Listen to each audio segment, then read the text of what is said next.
just, yeah, wild.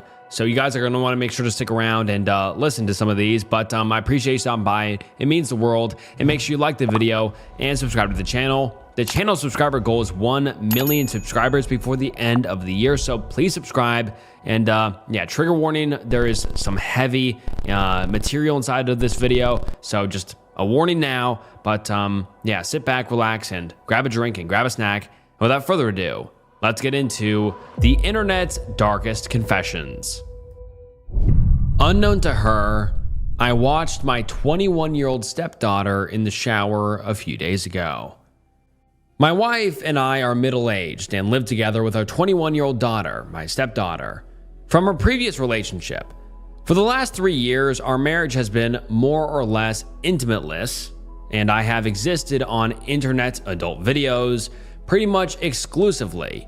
My wife and I still love each other, but we have become physically distant, and although we have spoken about it, she and I haven't really been physically intimate for a very long time. I don't know the underlying reasons. This is hard to confess to.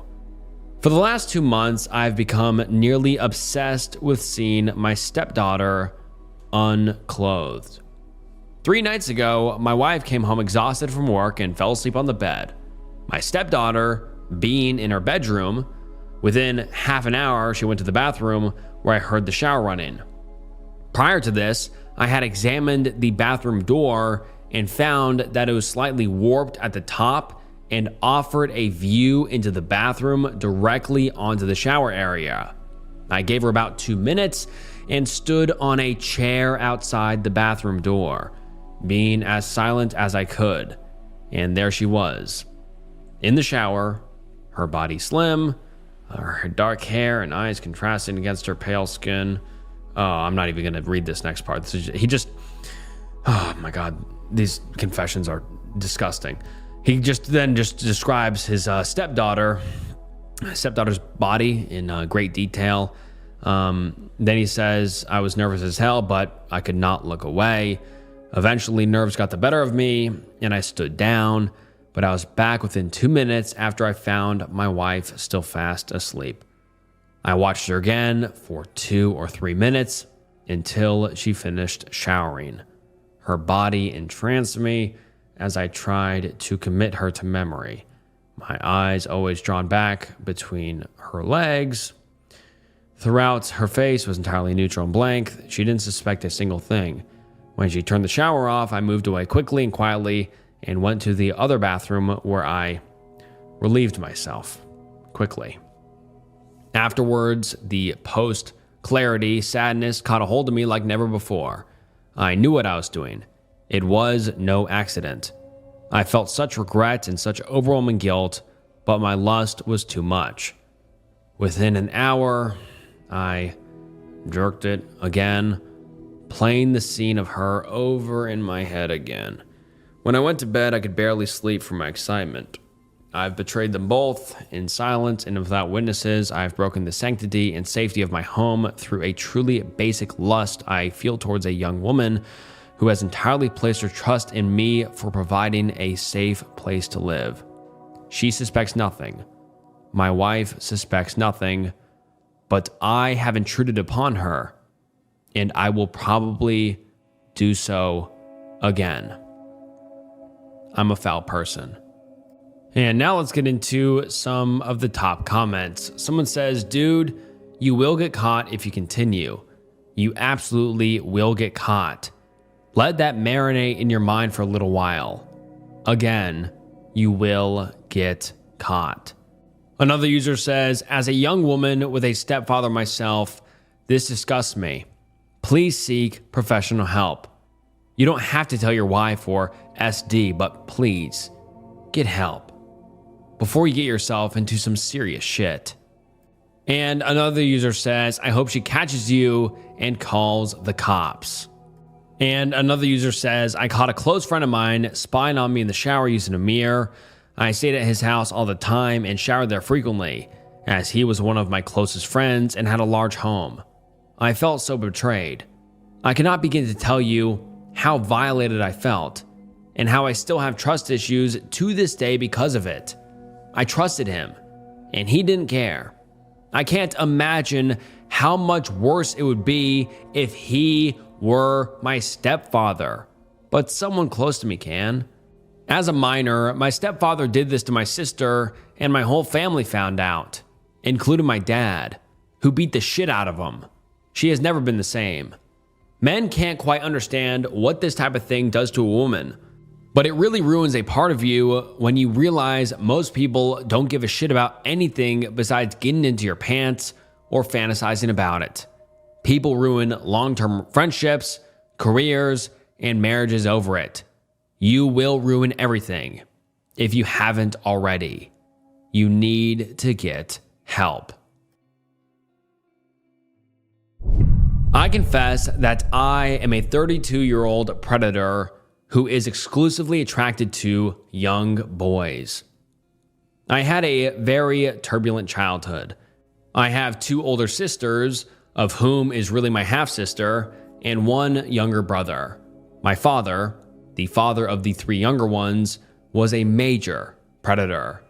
He had violated my half-sister, and that led to my parents' divorce. My father came every Sunday. He had violated my sister and tried to violate me. I had to live with this predator coming in and out of our lives.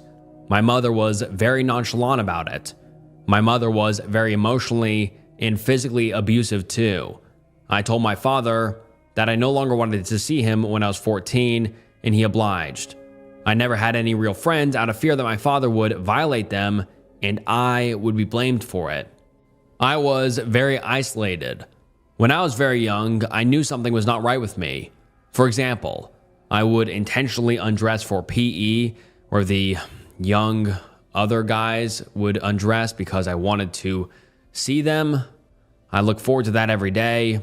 It was the same thing in high school, always trying to see the younger people. I had no interest in females, but I did flirt out of social necessity. I actually had very good-looking girls throwing themselves at me too. In my 20s, I started to explore my intimate preference with a few older men. I did not like it. I then discovered these documentaries of people who lived in communes unclothed with minors, and that got me off for years. I did not have any contact with minors for those years. After college, I could not find work in my field. Non-minor related, by the way, and the only thing available was working at a school as a TA. I was very awkward because I had an intense attraction to many of the young minors, and I stayed away. It was during those years that I conceded that I was, in fact, a predator. I left that job to work on my master's, and again, the only decent paying job was working with minors. I noticed that I can look at a minor and find him attractive, but once I form a relationship with him, I'm almost disgusted at the thought of anything intimate with him. It's really weird. I've been in and out of counseling for years and never disclosed my predator-ness. I guess I was afraid of being reported or having my psychologist terminating me as a patient. Yes, they do that, out of fear that I may be a ticking time bomb. I also confess that I hate most predators. Most predators are just guys who can't get a woman, so they'll settle for a young minor, regardless of age. They should all be shot. Those are the ones who break the laws and are true predators. They're also dumb as fuck, i.e. to catch a predator. I just love young guys. I have zero attraction to men, women, and girls. It's funny because people would trust me around boys but not girls because I am a male. I understand that as I get older, the more pressure that I'll experience to stop hanging out with so many boys. I feel a bit of that already. Being a predator has devoid me of trusting people. I know my secrets are a liability. I think a part of my attraction to boys is their innocence. I want that innocence. It's so alluring and attracting. I don't think I ever had it. When I was a boy, my life was pretty fucked up because I am cognizant of that. I go out of my way to help boys. When I worked at a school, I would not hesitate to buy some Subway for a guy who didn't have lunch because he didn't have money. I didn't expect anything in return, and it was not manipulating. My life is pretty lonely, but I think it's best that way. Not ideal. And now let's get into some of the top comments. Someone quotes the OP here when the OP said, "I also confess that I hate most predators. Most predators are just guys who can't get a woman, so they'll settle for a boy, girl, or whatever. They should all be shot. Those are the ones who break the laws and are the true predators." And this is the commenter's reaction to that. The commenter says, "I just want to point out that your assumption here is false. Most predators are exactly like you. Their attraction is the same as yours. Their reasoning is the same as yours. The only difference between you and them is that they were unable to control their impulses and chose to act on them, which you have apparently not. What concerns me is that you continue to accept jobs that involve surrounding yourself with the object of your attraction. You apparently have a master's in one field, but say that there are no decent paying jobs in that field. That's a cop-out and an excuse which allows you to tell yourself that it's acceptable for you to accept jobs that involve minors. Jobs you absolutely, positively, without question, should not have. And you know it. You've simply chosen to convince yourself that such jobs are the only ones available. Unfortunately, what that says is that you will eventually offend. Right now, you're satisfied with teasing yourself with temptation every day. I do not believe that will last indefinitely. Eventually, the tease won't be enough, and you will find a way to justify acting on your desires. You'll tell yourself that you love him, and you'll find a way to convince yourself that your relationship is different, and therefore it's okay. At that point, you will be a predator. And the fact that you continue to work in jobs involving your target victims is nothing more than proof that that is where you are headed. It's just a matter of time. I have quite a bit of compassion for non-offending predators who are saddled with a desire they absolutely do not want and cannot morally satisfy.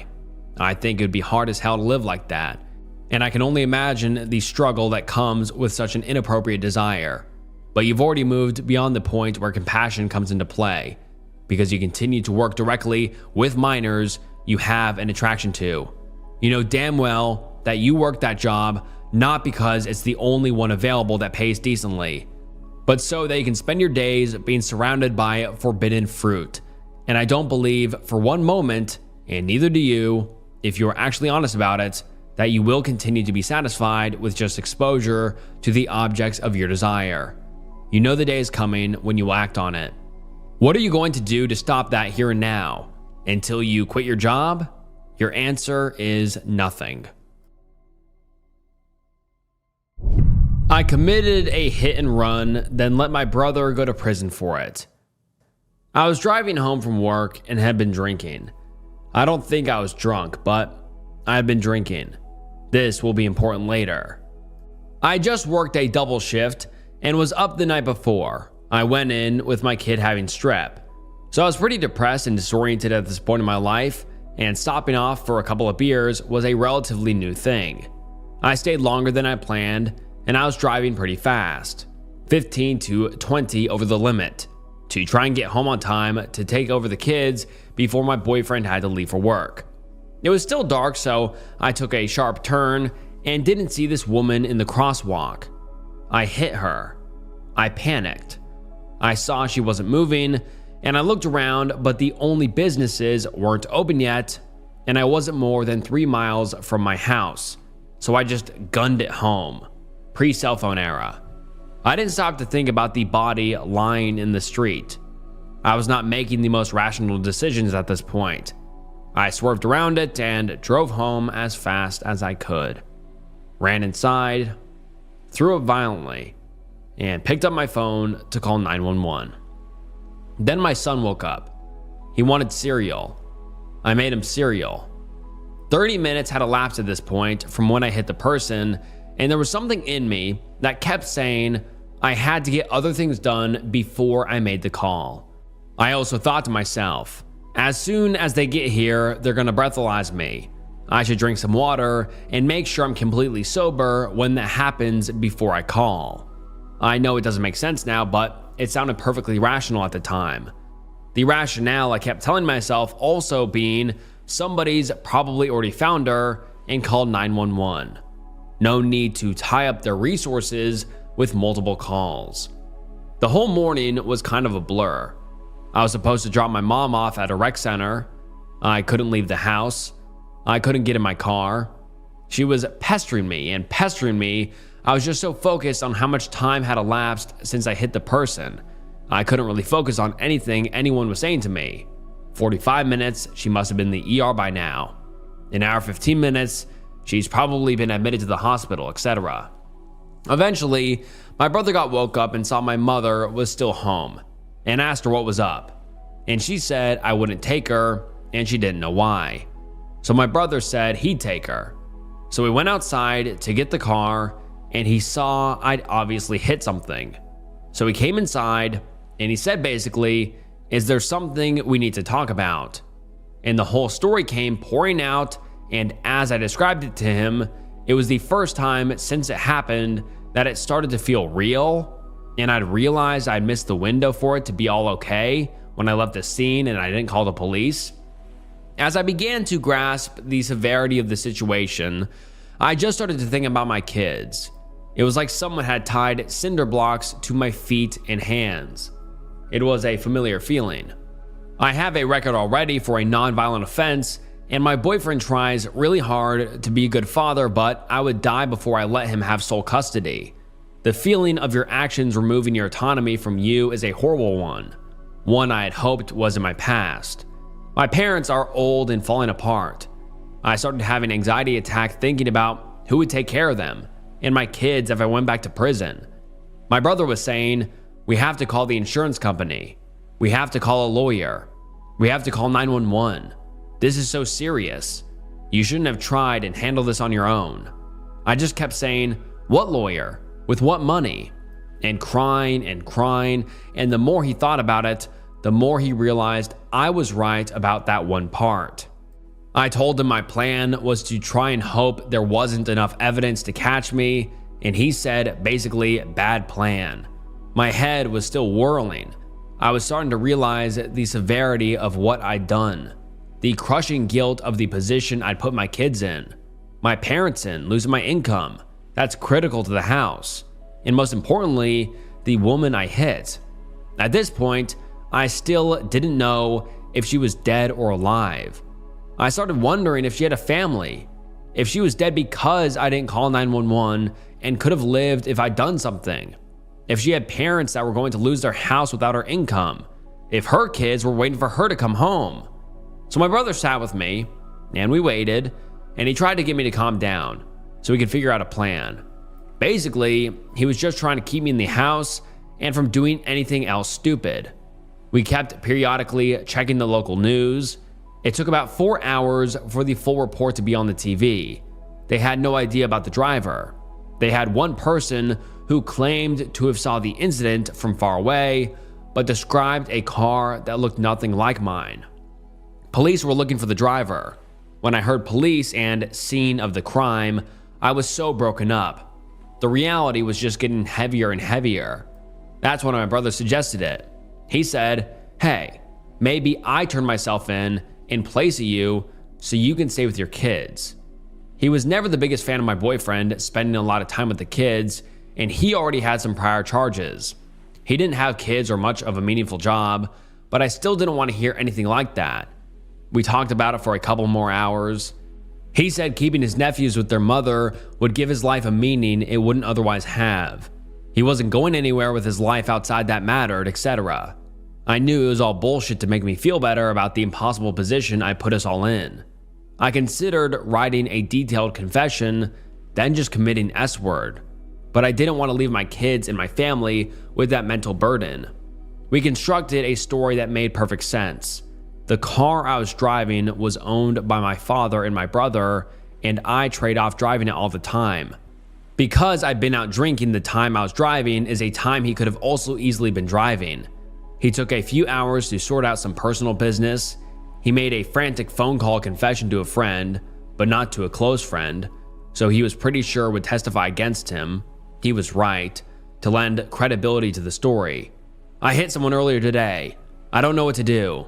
I'm thinking of leaving town. Could you loan me some money, etc.? He called out sick from his other job.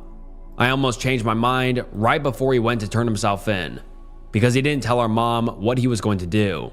She's got dementia. She's still pretty lucid, but not entirely there, and she wouldn't understand what he was trying to tell her. So he just told her he had to go on a trip and wouldn't be back for a while. She was so sweet, she tried to pack him a bag and make him a sandwich and kept asking him to write down the address where he was staying and a number where she could reach him. He tried really hard to hold back tears. My father was irate at him for putting her through all of this after everything she put up with. My father bought the story. He didn't know my brother was home that morning. It was seeing how hurt my brother was, seeing my father's disappointment in him. My brother had worked so hard, so hard to turn his life around since his actual conviction. He'd made my parents really proud and rebuilt their trust over a long period of time. It broke him to have to confess this to my father. He stuck to our story with them because he knew they wouldn't let him cop to something he didn't do. He didn't want to risk it, especially with my mom not having a great understanding of secrets anymore. So that was the only time I almost broke. I wanted to do anything to take that pain from him. I'd been S-word in the past, but never so strongly as seeing just the beginning of the pain I had inflicted on one of the most important people in my life. The woman wasn't dead. Concussion, broken bones, but a motorcyclist found her, carried her to safety, and got help. This really helped my brother's case. The fact that she was going to make a full recovery. He had a terrible public defender, but the case luckily didn't get much media attention, and the victim was a poor immigrant, so there weren't protest rallies calling for my brother to get the death penalty or anything. The judicial process was quick, and all things considered, painless. Since he was pleading guilty and is the kind to be typecast as a criminal, nobody looked too closely at his guilty plea. I had so much in common with this woman. She also had kids, close in age to mine. I hate myself for what I did to her as much as for what I did to my brother. She must have been so scared and in so much pain, and I just left her there. My brother is a little more than halfway through his sentence. I just can't bear the thought that not only did I tear the family apart and ruin my brother's life, but that he's shouldering the blame for the entire thing. I visit him every time I have enough for the bust out there. They're keeping him out of state. I bring my mom sometimes too, though my dad doesn't want me to. He refuses to see him. That might be the worst part of all of this. I talk to him about it, as best I can, knowing someone is always listening. The last time I saw him about 3 months ago, I couldn't believe it was only halfway. My last son is all grown up. I told him, if you've changed your mind, just say so. And he cut me off and said, no, never. Then it would all be for nothing, and said he never wants to hear that kind of talk again. But it's my dream, and my nightmare, to come clean. I'll never do it because I'm a coward, and because my kids still need a mother. My parents need someone bringing in money, and my son wants to go back to school, and my other son has moved away. But the cinder block feeling never goes away. I thought once I knew I wouldn't have gone to prison, it would go away. I thought once I knew the woman was alive and recovering, it would go away. I thought once my last son was able to support himself and didn't need me like he did when he was a child, it would go away. But it's never going away. I have to carry the woman's pain, my brother's pain, my father's pain, and the pain of everyone who doesn't have my brother in their life because of me. And I figure that's the least I deserve. So that's it. And now let's get into some of the top comments. Someone says, you let that happen to your own brother. Why? Another user says, that's fucked up. I hope that one day the guilt becomes too much and the truth spills so that you and your brother can swap places. Your brother does not deserve that. No matter the circumstances, you do the crime, you do the time. And another user says, even if it was his idea, I still can't believe you let this happen to your own sibling. I hope that one day the truth comes out so you can go to prison, where you belong. I knew my brother was a serial R-wordist for years, and I never told anyone. I'm 2 years younger than my brother. He was always a popular guy at school, and I sort of always lived in his shadow. He was always sort of a bad boy in that sense. He ran with a crew of troublemakers constantly. He drank and did drugs and partied constantly. He had a sort of roughed up face from getting into fights constantly. He had scars. He had bleached short hair and a leather jacket that he wore everywhere. My parents were gone one weekend, and my brother threw a party. And later in the night, I remember he went upstairs with a girl who seemed really messed up and wasted. My bedroom is on the first floor. For reference, so when she came downstairs crying and saying, get away from me, I heard that very clearly. He came downstairs and was yelling at her to come back into the bed. They got into an argument. And I remember her saying that she woke up to him on the top of her, unclothed. That was the first incident. I was 15. He was 17. The second incident was during my first year of college. I lived in his apartment. We went to the same college. It was fun, finally living away from my parents, and I had a big, nice apartment with my older brother and his cool older friends. Then maybe 8 months into me living there, I overheard a discussion. One of the friends said that my brother had pushed a high school girl against a wall and R-worded her and left her with bruises. My brother kept on denying it over and over again, and the friend said he had just heard it as a rumor, and he wasn't sure if my brother did it. Of course, the college assholes that they were, his friend was giving him tips to avoid people hearing about the incident. Then another incident. Brother had a few friends over. Girl got really drunk and asked to sleep on the couch. I woke up to her yelling, "Get off of me," and then saying, "Ow, ow, ow, what's wrong with you, stop," and crying in pain. And then I heard her run out of the apartment. I just remember my brother saying the F word over and over and over again after she ran out. I don't know if the other roommates heard. They lived further down the hall of our apartment. The worst, however, was the last incident. Once again, girls were over at the apartment, some of them high school girls. He had some weirdo guy over who I had never met. At this point, the roommate had left, so it was just me and my brother. Most of the girls had left, and 2 of them stayed. I remember one of them was stumbling over around the time I left. I left to get a beer, and when I got back, I walked in on the girl passed out on the couch, with the strange guy next to her feeling her up. I figured they had drugged her. I didn't know where my brother was, but I thought this was weird, so I told him to stop and said he should leave. I remember my voice was trembling. I was so scared.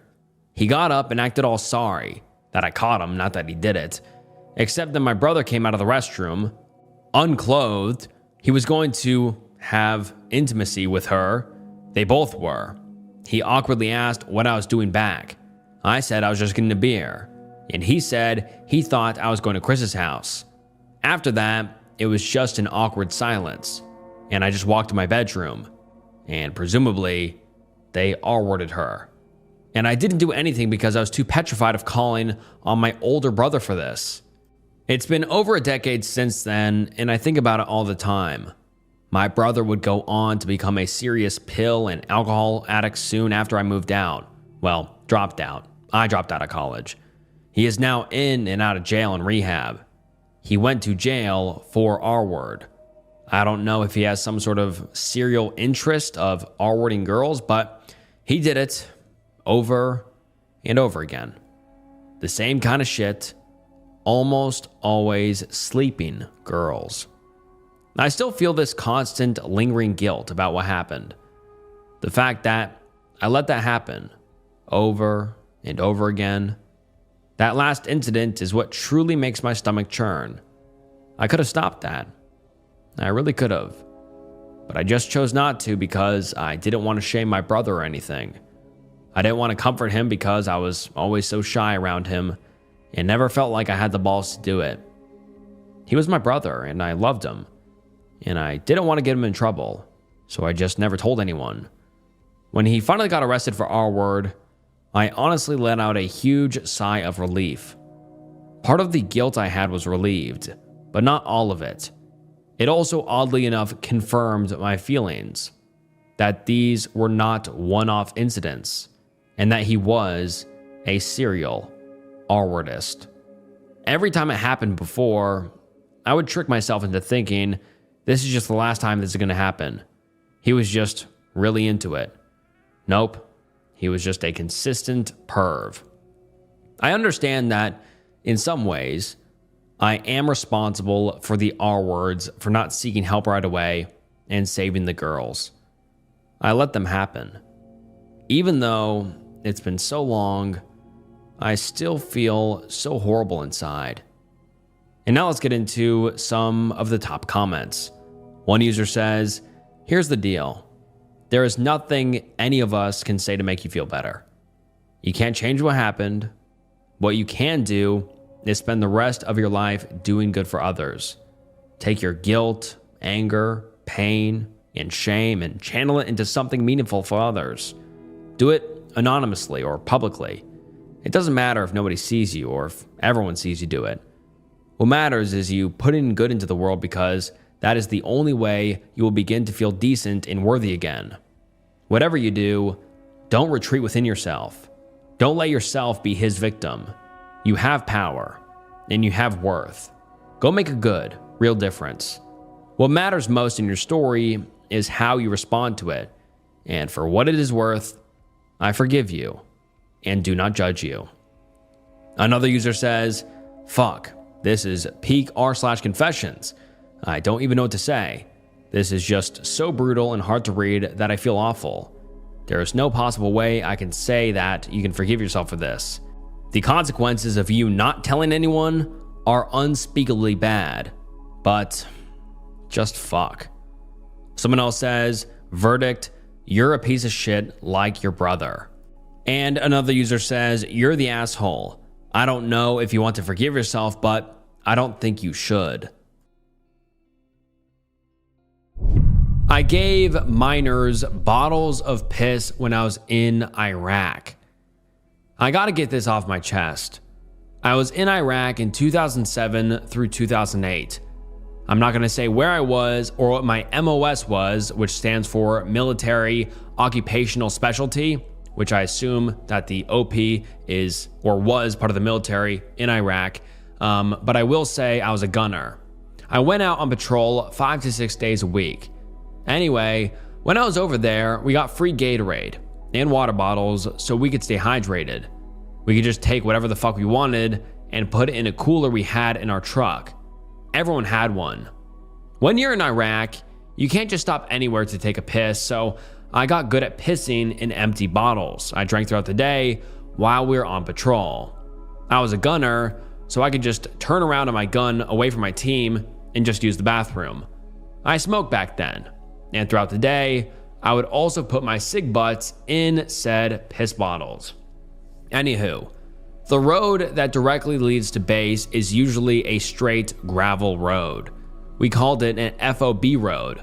People lived along this road, and it so happens there were always miners on the side of the road. All day, waiting for convoys to go by so they could ask/beg for shit. And they would take anything. I'm not trying to be a dick, but it could be a piece of toilet paper with shit on it you just wiped your ass with, and they'll go for it. Prob disregard it once they seen what it was, but nevertheless. Whenever I was the very last truck in my convoy, I would always throw out the trash of our truck. You weren't supposed to do that at the time. The kids would be there with their arms in the air screaming for anything. Money, a pen, a notepad, or whatever the fuck. So I tossed them my piss bottles I've been putting my cig butts in all day. just to see what would happen. As I was heading back to base, I could see the kids in the distance going for the bottle, fighting for it. They would kick up dust fighting. It looked like the fucking Tasmanian devil in the cartoons, you know? I would see a kid get it, slam it, and then spit it out in disgust. I'm sorry, but I'll laugh my ass off every time. And also when he says slam it, I assume drink or chug the whole thing. A lot of the time has gone by, and I feel like a sick fuck now, lol. I totally regret doing this. I would never now, but I was younger and dumb. I really didn't mean those minors harm. I really have no excuse. I'm new to Reddit, and it feels good for saying this. I haven't told many people that shit. To those kids, wherever the fuck they are, I do apologize for my actions. I'm sorry y'all drank my piss. And now let's get into some of the top comments. Someone says, you kinda did mean them harm. Not serial killer level harm, but drinking some dude's piss that you thought was being kind to you has gotta hurt the psyche a tad. And the OP responded saying, oh, it does. Don't get me started. I do regret it. And then someone replies to him again saying, you are a shit person. I'm sure you've seen your friends in the military die and be irreparably harmed. I'm sorry they experienced that, but I hope it gave you PTSD and you commit S-word like so many other POS jarheads. Another user says, this is disgusting. And the OP replies saying, yeah, it is. You're right. I am an SO who is abused and harassed every single day. The victim and I are still in a relationship. When I was 21, I was in love with a very young girl. I can't say the exact age in this context, but it's 1, 3. That's how young that person was. I feel that's disgusting. But I knew her since she was really little and our families were close. We did not expect to fall in love. It was weird and brotherly, but didn't want to turn into a relationship until toward the end when she was almost a year older. She wanted me to teach her and said she would do it with this effed up kid who did drugs instead of me if I didn't. It was actually very mild. Well, the law got involved. Long story short, I got in big trouble and am an SO for life. Our families, who were best friends, are now enemies.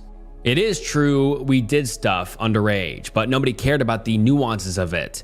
That I was the only one who was there for her, the one who gave her guidance that she listened to, the only one who was a positive influence. While her father beat her and her mother was verbally abusive, no one cared that I told her over and over that we would have to wait to be in a relationship. Now for what I did, not one day passes where I'm not harassed, abused, and victimized. Even all these years later, word got out in my neighborhood last year when I moved into my house. I get graffiti at my house, signs around planted everywhere to stay away, moms shielding their kids and pulling them into the grass when I'm anywhere near, and accusations of being a predator. Last summer, a group of teenagers kidnapped me, threw me in a car, beat me up with bats and threw me out, and the police refused to come and get me. I get threats of violence and police told me maybe I shouldn't have been an R-wordist. I'm tired of not having the most basic human rights because of the SO hysteria. I am unable to have a relationship with anyone because they dump me as soon as they find out. I still talk to the girl every day. It is almost 10 years later and we are very close. Because I'm stuck in my house all day and hiding from society, she is the only one that makes me feel grounded. I know we belong together, I still love her, and I want to be with her. We talk every day and video cam every single night. She talks all the time about getting married with me, but it's complicated. You see, I can't marry her. The memories bring me so much pain. Even though I know our love is right, it brings me too much shame because I know that I did wrong. After being harassed so much, I'm reminded every day that I'm guilty and did the wrong thing by taking advantage of her. People judged me, hurt me, beat me, and threatened to kill me. When the teenagers kidnapped me, I was terrified. They were talking about lighting me on fire, and I thought that was the end. The girl wants to be with me and tells me every day, but she needs time to bring it up with her family and have them accept it. I could never face them. Right now, they would cut her off if they found out we even talked together, let alone we are in an online relationship. I wish I had the strength to leave this town, to get her and pick up where we started, and start over together, but it is too complicated. I could not be with her without feeling like I'm a perv. I could not face her family without feeling like scum. I could not bring our families together in marriage as they are now mortal enemies. And she could not tell her family either, as they would cut her off quickly. I know we belong together, and one day, it'll all work out. I always did. But all I do every day is cry about the life together that I feel we are robbed of. I want to be with her so much, and she wants to be with me, but for some reason, we can't. And now let's get into some of the top comments. Someone says, "You deserve it. You made the choice to have a relationship with a minor. You made that choice. You don't have my sympathy, and you certainly don't deserve anyone else's." Another commenter says, "What the fuck is this post in the comments? He's a predator. He was 21 and she was very young. They weren't in love. He manipulated her, whether he wants to admit it or not. You deserve to be treated like shit. I don't think you should be beaten up, but your parents should be worried. If I lived near you and I had a child, I would avoid you like the plague. You were/are attracted to minors. While being an adult, that isn't okay. Stop trying to defend him. Just because she's an adult now doesn't mean that this still isn't fucked up. I could understand if you're both underage, but that wasn't the case. You actively went after a minor. That doesn't make you innocent. Do yourself and everyone else a favor and leave her alone. It's sick and twisted." Someone says, "You deserve this." Another says, "Ew, ew, ew." And another user says, "You should be abused and harassed more. I don't think I can outright say what I want to, but this planet would be better off if you were 6 feet under. Please consider putting yourself there." I've killed minors before.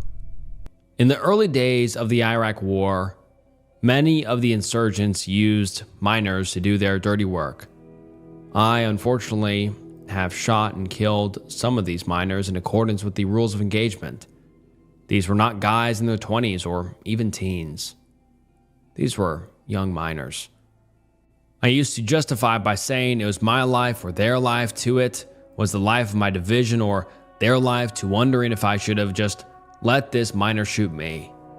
And now let's get into some of the top comments. Someone says, "Combat veteran here. You have to forgive yourself. There's just no getting around it. What has happened in the past, and we have no option but to process the shit we have done and seen, and then learn how to forgive ourselves. Working through this shit isn't easy, but it can be done. Get into counseling. It's gritty work, but well fucking worth it. Message me if you need to talk or vent or whatever." And someone replies to that and says, "Gonna offer a different perspective here, in case it helps.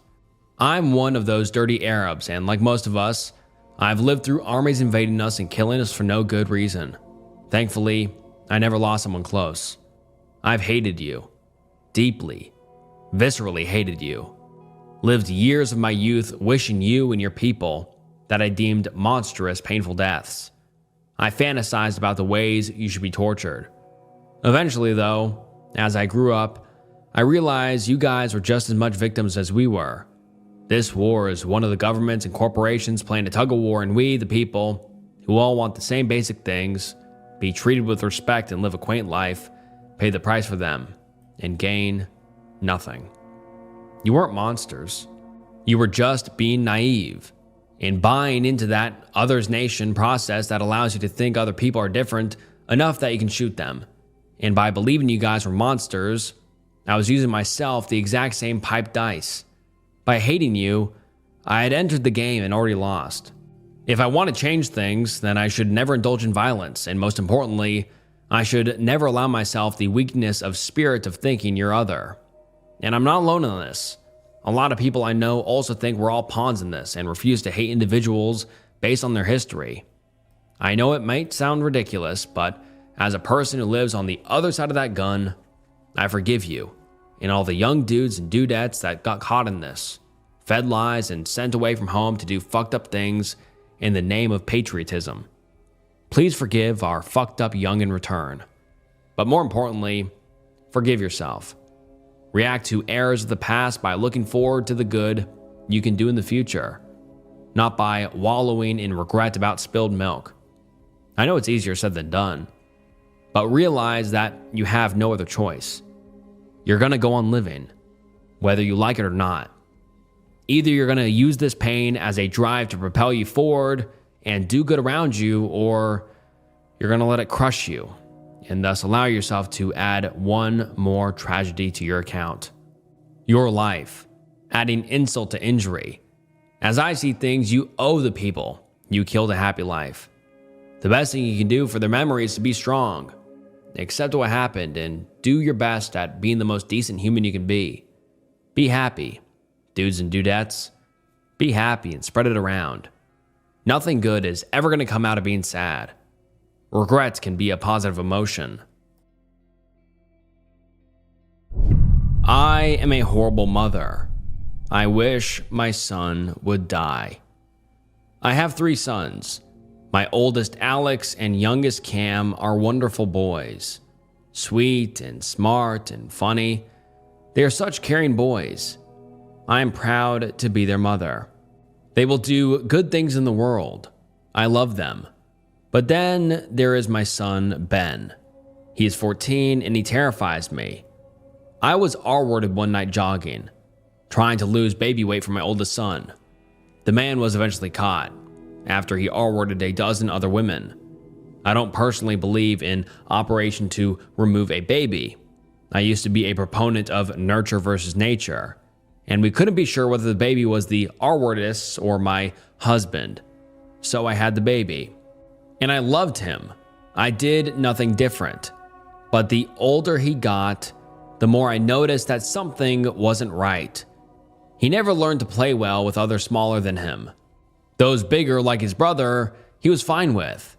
But if you put him with a smaller kid, he'd be unbearably cruel. Punishment only made him be subtle. He still terrorizes his younger brother. He's in therapy and has been diagnosed with an alphabet of symptoms. He started going when he was 7 and kept stealing lighters. Despite being bright, he does poorly in school. In elementary school, his teacher cried and said that he tortured her. She was a new teacher, and he was a big 11-year-old who taunted her, and she thought but couldn't prove, ripped her posters, and ruined other things. That was just the beginning. I'm constantly at the school for some behavioral problem. It's always hearsay, and I've always told myself that kids can lie. But now I'm getting called in because he's become aggressive with girls, and I know what he will become. I met what he'll become on a running trail. He is broken, and I don't think anything can fix him. He's so big, I'm now terrified to be left alone with him, because when he has a rage, I can't stop him. He is going to do bad things. I created this monster, and he is going to hurt other people. I won't be able to stop him. I sometimes wish he'd die in a car wreck before he hurts anyone else, and while he's still young enough where people will remember him fondly. Edit. I didn't think r/confession would be so judgmental. I would never physically harm him. God help me. I love him. He's not always a monster. I held him as a small baby. I made him cakes every birthday. I was there for all of it. But if you ask the parent of any shooter, or R-wordist, or murderer, they would tell you they wish their child had died in a car crash before they committed an atrocity. I used to have hope, even when we had to get rid of our puppy. I thought doctors could help him. I've always been his biggest defender, but I snapped after hearing about his latest transgressions.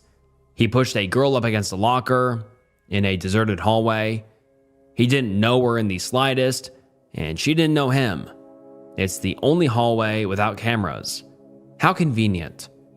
He expressed so much remorse when in the office. to the authorities but dropped it in the car, making callous remarks and blaming the girl. I met his father once. I had to confront the man who did this. He was so charming, and very much like my son to look at. He's a handsome man to a degree. I asked him if he regretted it. He looked extremely surprised and said, quote, "Of course I regret getting caught." That is my son. He regrets the consequences of his actions but never thinks they're wrong. He also thinks he's too smart to get caught. So pardon me if I see a dark future and wish that it would never happen. And now let's get into some of the top comments. Someone says, "Keep going with the therapy and don't give up on him. Changes don't happen overnight."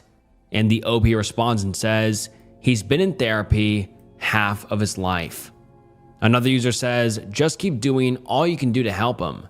It's possible that he sees your fear. Does he know about the man who R-worded you? Has he been made aware of this? If so, it could be driving his behavior. It's even possible that he heard about it from someone else, and it's not as much of a secret as you think it is. It is entirely possible that you are dealing with a sociopath or psychopath, and there's nothing you can do to stop it, other than keep tabs on him and try to keep him from acting out. Hopefully, that is not the case. I hope that you can get the help you need to feel at peace and help your son. And if you can't, I hope you can protect your family." And then the OP makes an update a few months later, and let's get into it.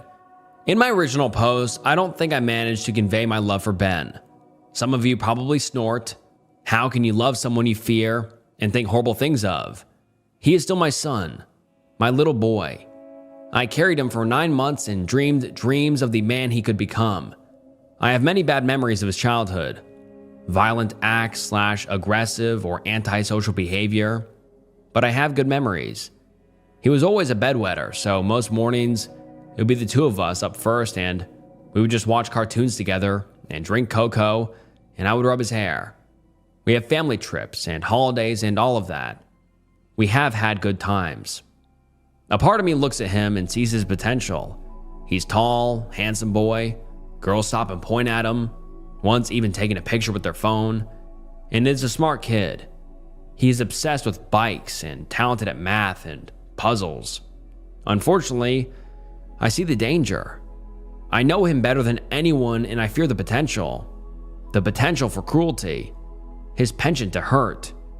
Shortly after I made the first post, this came out and he threw his brother, his little brother is half his size, through a window for using his bike. Luckily, Cam was only slightly hurt, but that was when I realized he couldn't be in this house, and so did my husband, who has always been the most adamant that sending him anywhere would be more harm than good. We found a military school, and he's been there 4 months. It is going well. His grades are good, and he even received some monthly awards. I almost found hope again, until we visited last month. He informed me that he would be good until he was 18 and could do as he wanted. Quote, "I was stupid not to just waste my time and do things my way. I know that now, Mom. So we might as well save the money and bring him home. That he was only playing good around the right people, and that's all it takes to do well there. Overall, he doesn't mind being there. Just said it was a waste for us all, and mostly asked for money for snacks and for us to send his bikes when he gained the privilege. He still despises his younger brother. I will never understand his hatred of Cam, just that occurred from the moment he saw him, and has never desisted. I hope the best. Maybe 3 years of playing good will rub off, and he will learn to live in society. Maybe he'll be toxic, but not criminally. Or maybe he'll make a killing at Wall Street, or maybe he'll kill. Maybe not. This is all we have left. We don't know what else to do. We can only hope for the best, that the good will win out. I did a paternity test before we sent him to military school. I was so conflicted. His therapists have always said keeping him home, close to loved ones, and connection was the best thing we could do. And I feared that Ben's paternity was all in my head.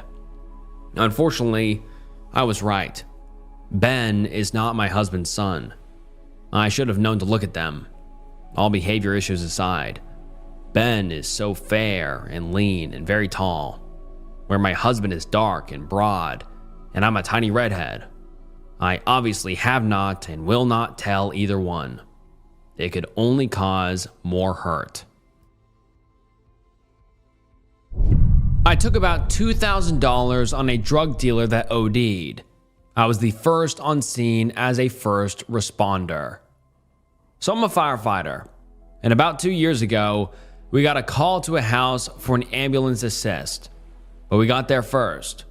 We walked in and there was 2 guys on the sofa passed out. We copped very fast and it was an HOD, so we needed Narcan to reverse the effects. My colleague went out to the truck to get some, and me and another guy stayed. I noticed a wallet on the table full of money. Soon as I had the chance, I put it in my trousers pocket before anyone seen it. There was $2,000 in it. I feel kind of bad, but we saved their life. I'm a gambling addict, and I stole money and will probably be caught soon. I've been a gambling addict for over 10 years. It started with slots in a bar, then it got worse once I found out you could gamble online. I have a very good, high-earning job.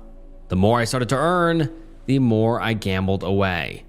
I've been unhappy for a long time, and I waited too long to seek help. Gambling was my escape, but my house of cards is about to collapse. I was clean sometimes for a year at a time.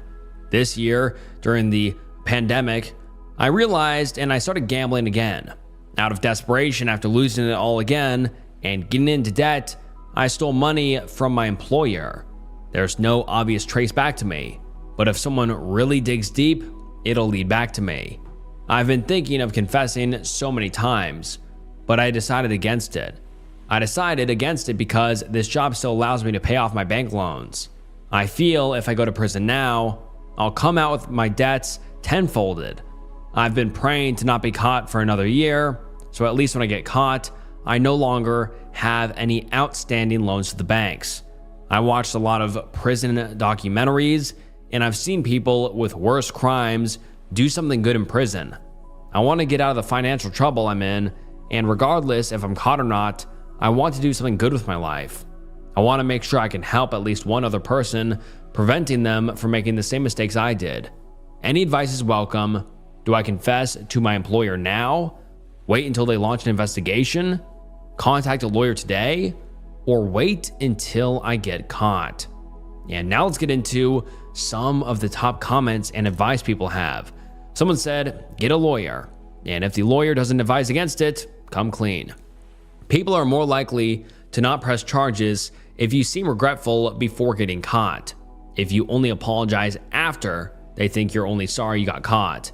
At the same time, save some money up if you can, so then you can pay the money back and perhaps make a deal of working off your debt. You need the lawyer in case they don't want to hear any of that, and it's best to be ahead of the issue. And for God's sake, get a sponsor or someone to help you stop gambling. As a child of a gambler, it ruins lives, not just your own.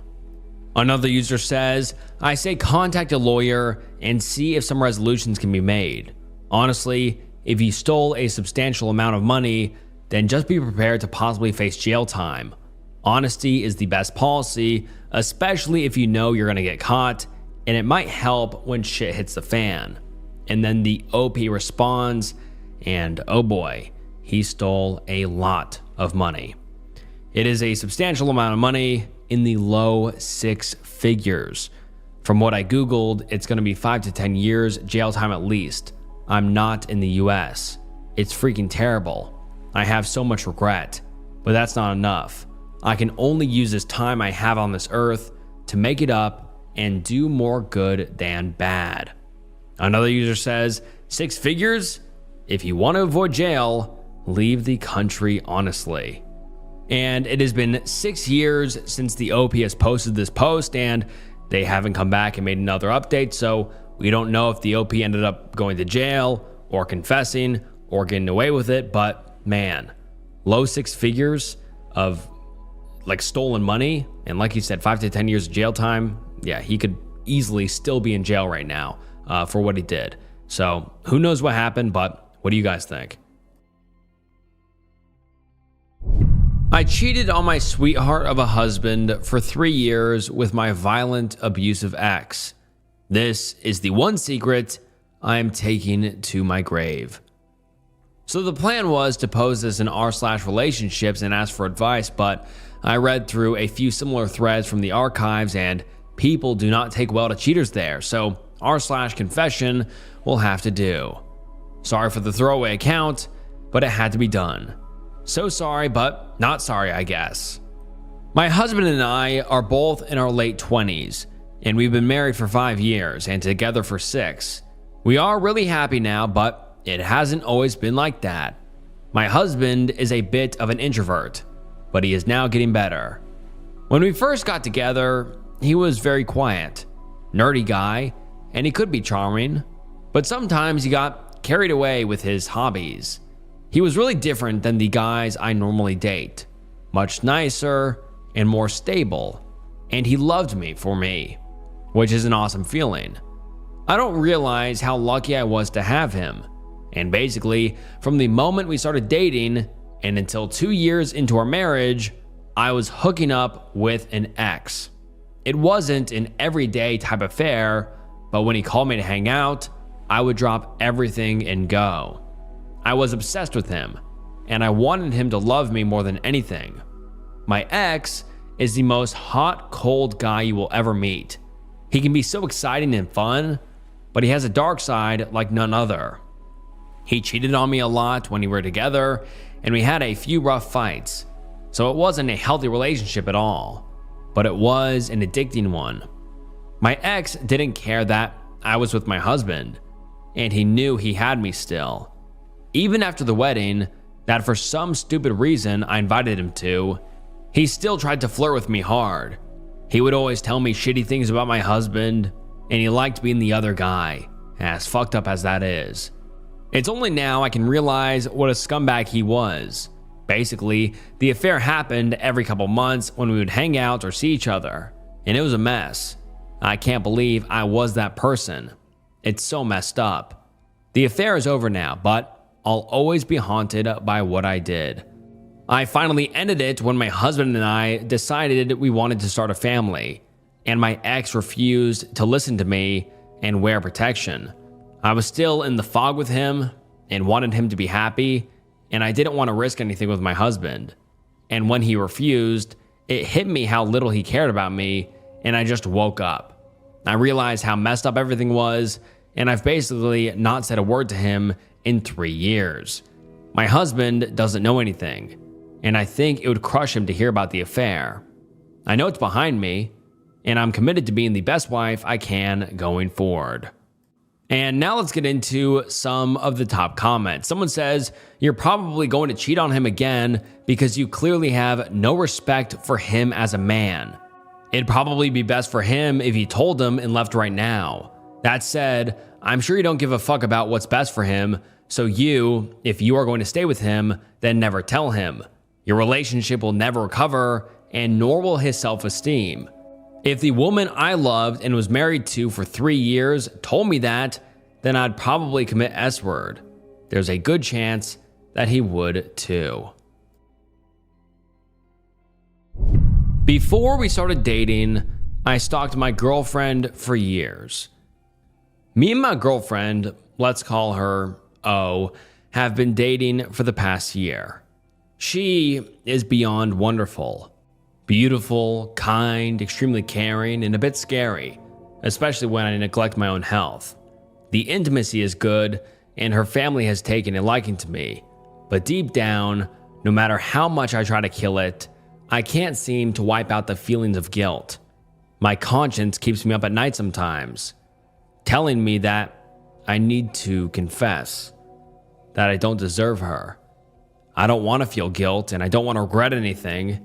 I hate these feelings because it's all worth it. She doesn't know at all that I was the one who stalked her for years before we were together. It all started back in our second year of high school. She tutored me when I was having trouble in physics, and from that moment, I was infatuated. I didn't work up the guts to confess to her at the time, probably because she was quite popular and I found her friends quite intimidating. They weren't bullies or anything. Her friends were actually quite nice. I didn't know that at the time. So I turned to stalking. Everywhere O went, I would follow her. I would track her social media as well as her friends so that I would know about all the locations she'd go to. Then I would just take pictures from a safe distance, making sure she didn't see me. I still have the box where I kept all of the pictures I took of her, as well as some maps and notes about her behavior, her likes, dislikes, and everything else I got from her. Eventually, the stalking escalated. I would then begin to steal her pens, write letters to her, and leave them at the side of her house. I'd steal her socks, shorts, handkerchiefs, and a shoe or two. I still wonder how the hell I got away with all of these. She eventually did suspect that somebody was stalking her, but thankfully, she didn't know it was me. I learned how to cook for this girl. I started working out. Hell, I even learned Bengali so that her mom would like me.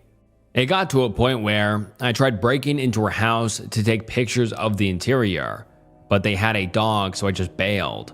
Then a while ago, she and her family went on a vacation to her mom's home country, India. And this may seem far-fetched, but I sort of tagged along. Wasn't that difficult to find where she was due to social media. I have absolutely no intention of harming her in any way. I swear to God himself that I cannot live without O in my life. Then a year ago, I finally worked up the guts to confess. O and I actually had a lot in common and eventually started dating shortly after. It was like a dream come true. But these feelings stirring inside me won't stop. I am planning on marrying O, and I don't want to ruin it anytime soon. Edit, so I read all of your comments. You are all right. I am sick. I am horrible. I'm a liar, and I'm a creep. I will get help. I promise you all, and I will confess. One day. No promises on that one. It's just that I don't even know what the fuck is wrong with me.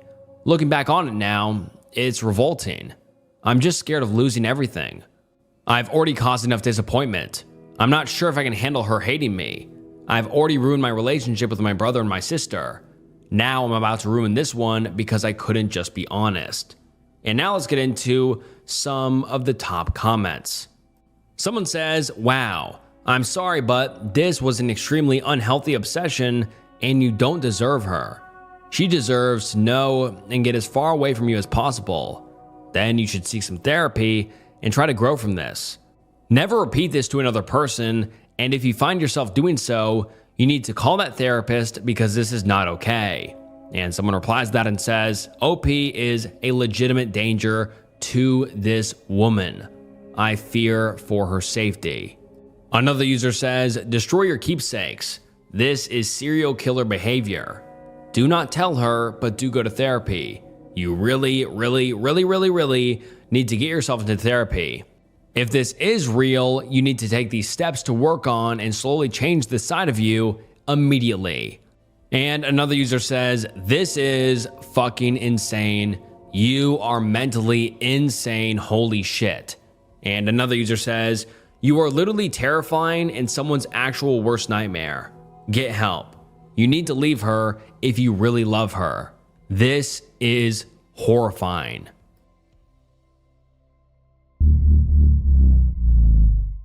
It has been many years since I've told anyone about my experience. I normally keep it to myself, as anyone I tell it to thinks I'm crazy. I don't blame them either. If someone told me this story, I would think they were a lunatic. Be me. Just got out of high school. Wanted to do something fun.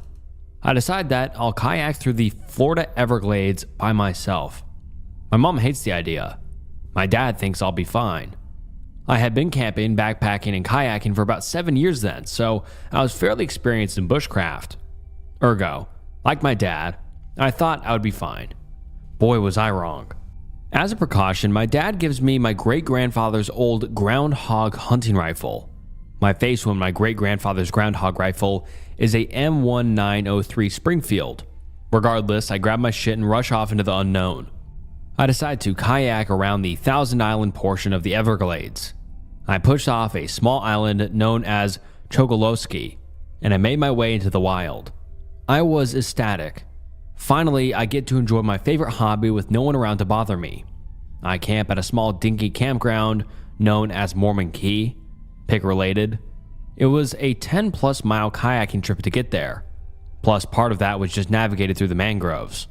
Needless to say, I was tired as fuck. Make camp, cook dinner, watch the sunset, and go to sleep. I wake up to howling in the distance. Sounds like a wolf. Problem is, wolves have been extinct in the Everglades since like 1910. Kind of weirded out, but there is a body of water between me and the howling, so I don't really dwell on it. I wake up, make up a quick breakfast, and continue heading south in my kayak. End up going down the Lost Man's River. See red circle and pick, and I'll talk about the pick and show the pick after I finish this one thread. Find a place down the river to camp, set up camp, eat and sleep.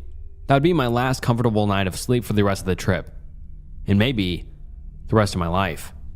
Wake up the next day refreshed and head further down the river. Eventually hit the mainland. See blue circle on pic. Okay, so now we will talk about the pic. So he adds this picture of, I guess, Google Maps or Google Earth or whatever. We can see Mormon Key. You know, it's out in the Everglades. No people around, no cities around. I think the closest city is Everglades City or Chokoloskee, where he originally left from. And then he headed down south towards Mormon Key, stayed there, and then I guess he went through that little inlet, and then he's all the way into the Everglades now at the blue circle. So he's a ways away from civilization and people in general. But anyways, let's continue the thread. OP writes about, I walk about 1.5 miles east before I decide to turn back. That was a mistake. I tripped, fell, hit my head, and knocked myself out. Fuck me. I wake up about 2 hours later. I pick myself up, orient myself, and start heading back towards the kayak. I get to where the kayak was, and it was gone. The rope is still tied to a mangrove, but the middle is chewed through. It finally hits me. The kayak is fucking gone. My tent, most of my food, water, other gear, and most importantly, my transportation is gone. I decide to get to dry land, as I don't want to be in the mangroves at night. I get to dry land, eat a granola bar, and decide to head northeast in the morning to try and get help. I fall asleep with my head on my pack and next to a fire. I wake up only 4 hours later to the noise of howling. Wolf howling. Once again baffled, seeing as they should be extinct around here. I shine my light into the brush. I see an absolutely gargantuan wolf, bigger than I've ever seen. Think the size of a rhinoceros. I flip the fuck out and add what little dry wood I have to the fire. I spend the night clutching my rifle next to a dying fire. They eventually fuck off, but I don't let down my guard. Around sunrise, I immediately head northeast. I'm tired, hungry, thirsty, and just want to get help. I'm slowly trudging through knee-high water. I consider ditching the rifle to get rid of the weight, but then I remember those wolves. I keep going on and on mindlessly, checking every 10 minutes or so to make sure I am on course. In the middle of these mangroves is a small dry area. I figure that I could rest here for a short while. I walk into the clearing and I see a structure. It's a pyramid in the fucking Everglades. Think of pick related, but smaller. I am dumbfounded at what a pyramid would be doing this far out here. I didn't think that the local tribes ever got this advanced. I needed to keep moving, but I just found a hidden pyramid in the middle of the Everglades. Archaeologists and historians would kill to find this. I figure I need to stop and at least look at the place. I climb up to the top and there's a pit. Just a dark pit. Out of the pit, I can hear something faint. I get down on all fours so I can hear it better. I realize that there is wailing coming from the pit. Griefly, painful wailing. I probably get up and try to get the fuck out of there. In a rush, I trip. See a pattern? After tripping, the wailing turns to straight up screaming. It sounds like a fucking banshee. I'm convinced that anyone within 10 miles could have heard that shit. It was so deafening. I started hurrying back down when I see those damn dogs. There was a pack of 5 of them, all completely fucking huge. I drop my pack and climb up a cypress tree.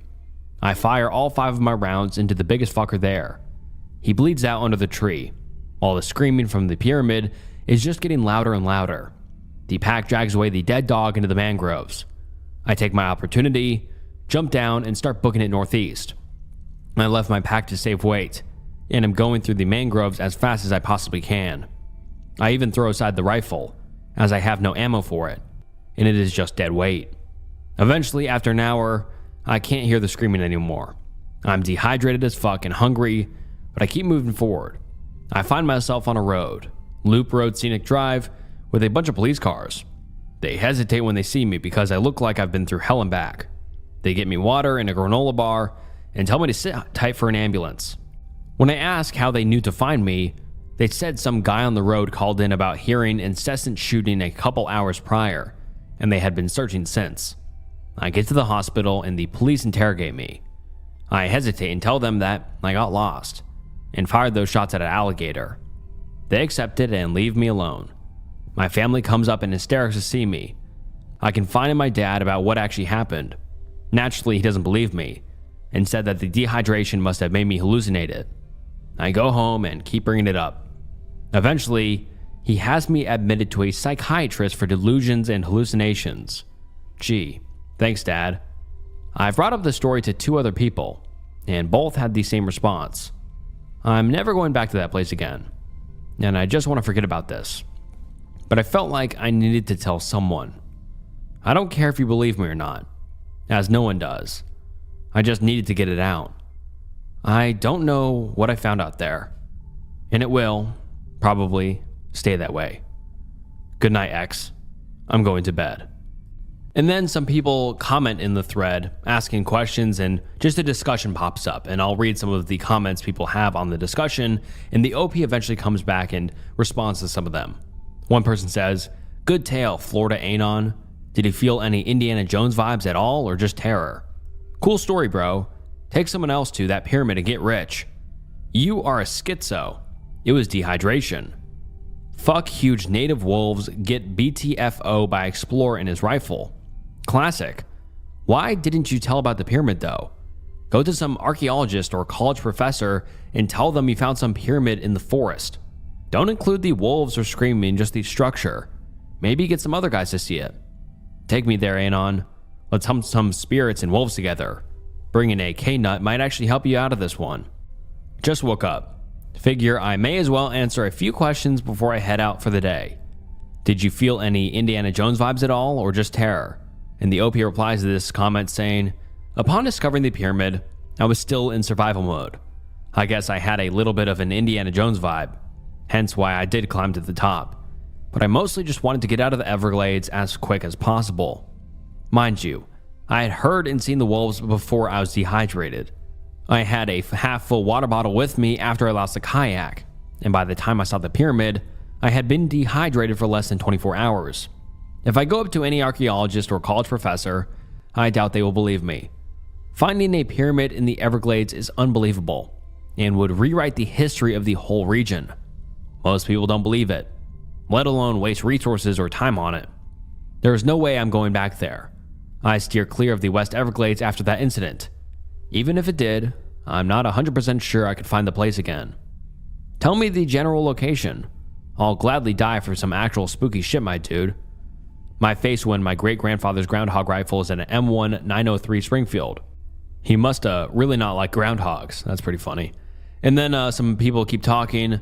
"You were supposed to go into that pyramid and find a great sword in the clutches of a mummified Atlantean king, and use it to cleave off your shackles and hew the Hyperborean direwolves asunder with the great ancient blade and your iron thews while you call out an oath to Crom. But instead you fucked up so bad, you not only failed to take revenge on the Serpent King who took your father's sword, but you let the reptiles have your great-grandfather's rifle too. Why the fuck would anyone kayak through a giant sweltering alligator spawning pit to begin with? There are campsites scattered along Lost Man's River, some picnic benches, etc. Have a look around on Google Maps. It would be cool if it wasn't fake and you actually confirmed the existence of the pyramid-like structure off that river." And then the OP comes back saying, "I'm back, figure I may as well answer more questions. I don't suggest it. You could easily die out there, even without the paranormal jazz. Exposure and dangerous wildlife can easily kill you. Please don't go out alone. and please get to know the area first, or better yet, don't go at all. I've attached a better, more updated map, sitting at Chokolotski, where I first pushed off with my kayak. The green line is the first day, red line is the second day, purple line is the third day, and orange line is the fourth day. All black dots are where I camped or where I got picked up. I had to navigate through mangroves and crap on foot for the fourth day, so I figured that the temple could reasonably be anywhere in the orange circle, with the orange dashed line being an approximation. Keck, I thought the same thing when I was given the rifle. Your comment made me chuckle. Why the fuck would anyone kayak through a giant sweltering alligator spawning pit to begin with? Another Anon already pointed it out. But the outer area, where I was kayaking in the first 2 days, have designated camping areas about every 2 or so miles. I suppose something about the area is just charming to people. I go because I like the area, and I like isolation. Hence why I went even deeper. Not faked, but I appreciate the article. I've heard about other pyramids around the Everglades, but there seems to be only mentions of them here and there. I've also heard about one near the Lost Man's River, but I believe that their story says they just viewed the temple from a distance, never visiting it. And that is the last we ever heard of from Florida Anon. And I thought this was so interesting. I mean, like Florida, all of that is so interesting to me, and a lost pyramid of some sort, that is crazy to me. And, I just recently moved to Florida, so if this video gets 30,000 likes. We probably won't reach that, but I did that for a reason. If this video reaches 30,000 likes, I will go explore for the lost 4chan pyramid. That'd be a good video. I'd make a video about it. It would be a banger video, to be honest, but 30,000 likes, I will go look for the lost Florida pyramid. Hopefully not die out there. Maybe even see some big wolves or something paranormal. That'd be interesting. So, yeah, if this video reaches 30,000 likes, I will go looking for it in real life and film it all and make a video about it. That'd be super interesting, but I doubt we will reach that goal, but, we never know. That could be very, very interesting. But, yeah, this was a very good story. I enjoyed it a lot, and there's a lot of mysteries out there in national parks, especially the Everglades. So if you want to see me go explore for a lost pyramid, like the video and subscribe to the channel, and on to the next one. Entities me and my neighbors had to deal with back in 2005.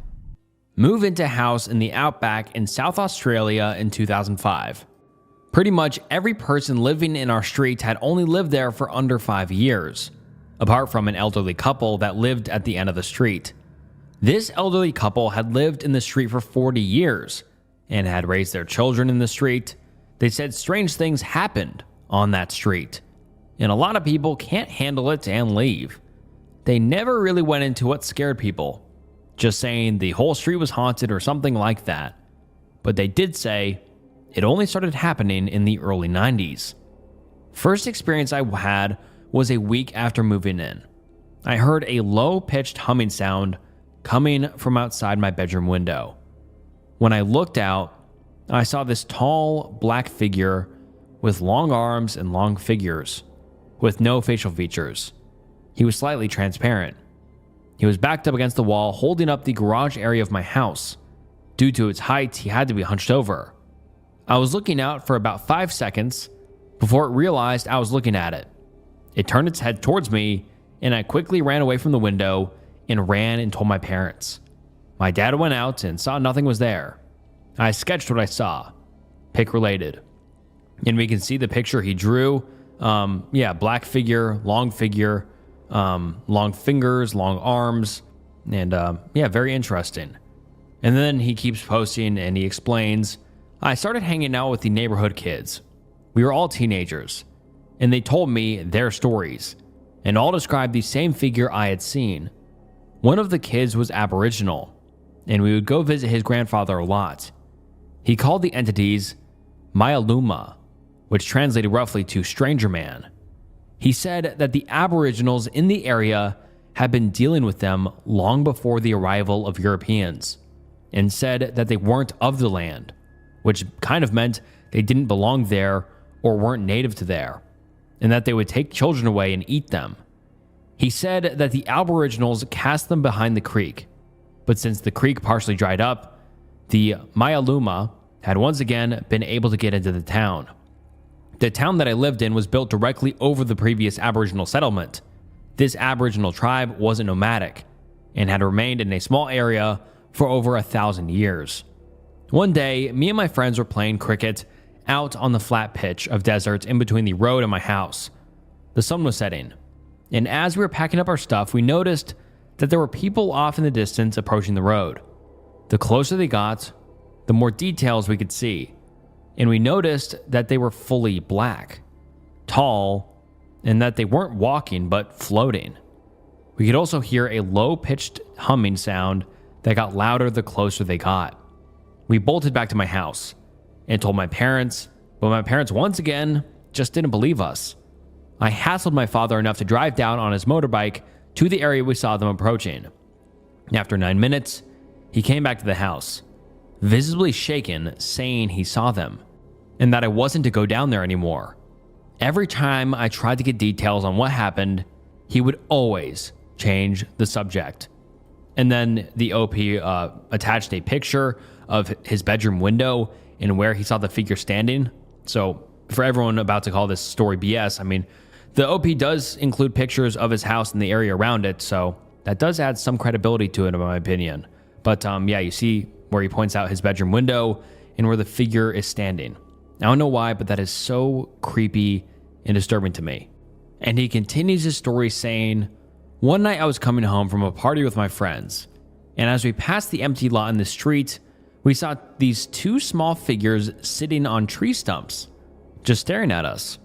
One was bigger than the other, and once again we heard a low-pitched humming sound. We were all high as fuck, and we're just standing there, laughing, thinking we were tripping out until we realized that we were all seeing the exact same thing, and we couldn't all be hallucinating the same thing. One of my mates took a step towards the one closer to us, and when he did, it made this very deep growl. I had never heard anything like it. And to make a long story short, we screamed and ran to my house. I'm mentioning this because unlike the tall figures I had seen, and I'd seen them a lot at night, these things were completely physical and not transparent. They were shaped like babies, but didn't have a neck." And then he attaches a picture of the two tree stumps they were sitting on. Very interesting. And then he continues talking. Now this is where shit heats up. There used to be a group of kids that would take their dirt bikes beyond the creek and would go riding way out in the desert. One day they didn't come home, and everyone assumed they'd just gotten lost. They were found a week later. All 5 of them. They were alive, with no food and no water, out in the Australian outback for a week. What scared me was what one of the kids' younger brothers told me. He said that his brother had said they saw a light on the desert, and they felt compelled to follow it.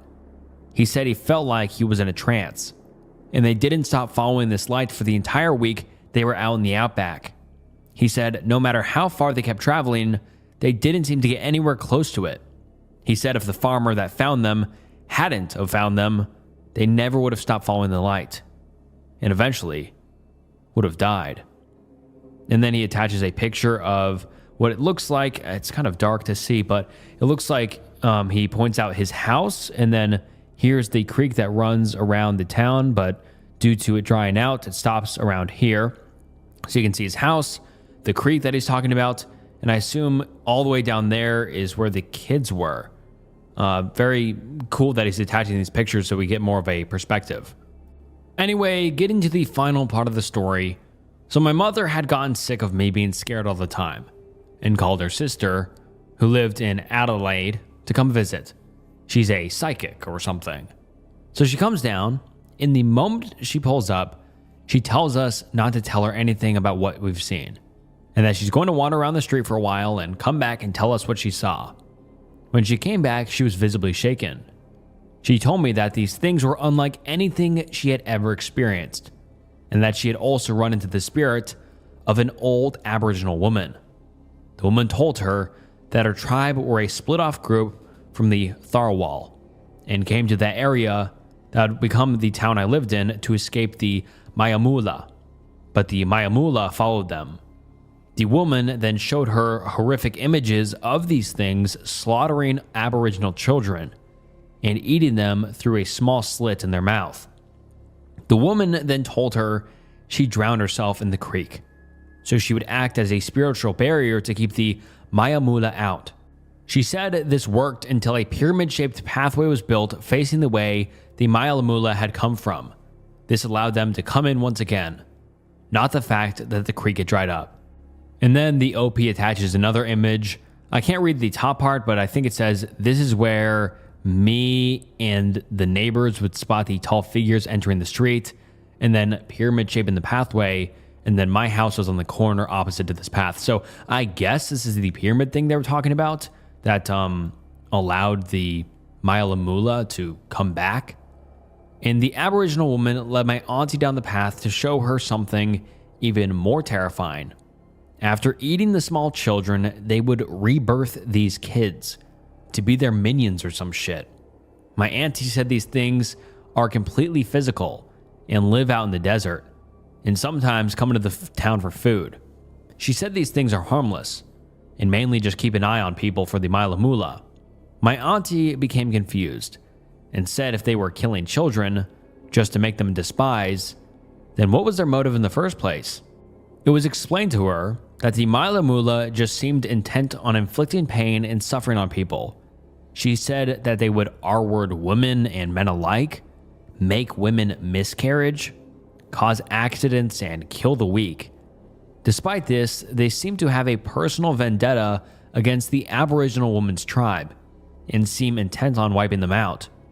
This is why they remain focused on the town. And then he adds another picture. Behind the green fence is flat, desert going, until it hits another road, then the desert continues. Pyramid pathway. So I guess this is where all the activity happens with these tall Maya Mula figures. And then he continues saying, my auntie came to the conclusion that the Maya Mula aren't human spirits and aren't spirits at all. She believed that they were a physical, reproducing race of beings and are most likely aliens. She said she had heard of similar beings all around the world.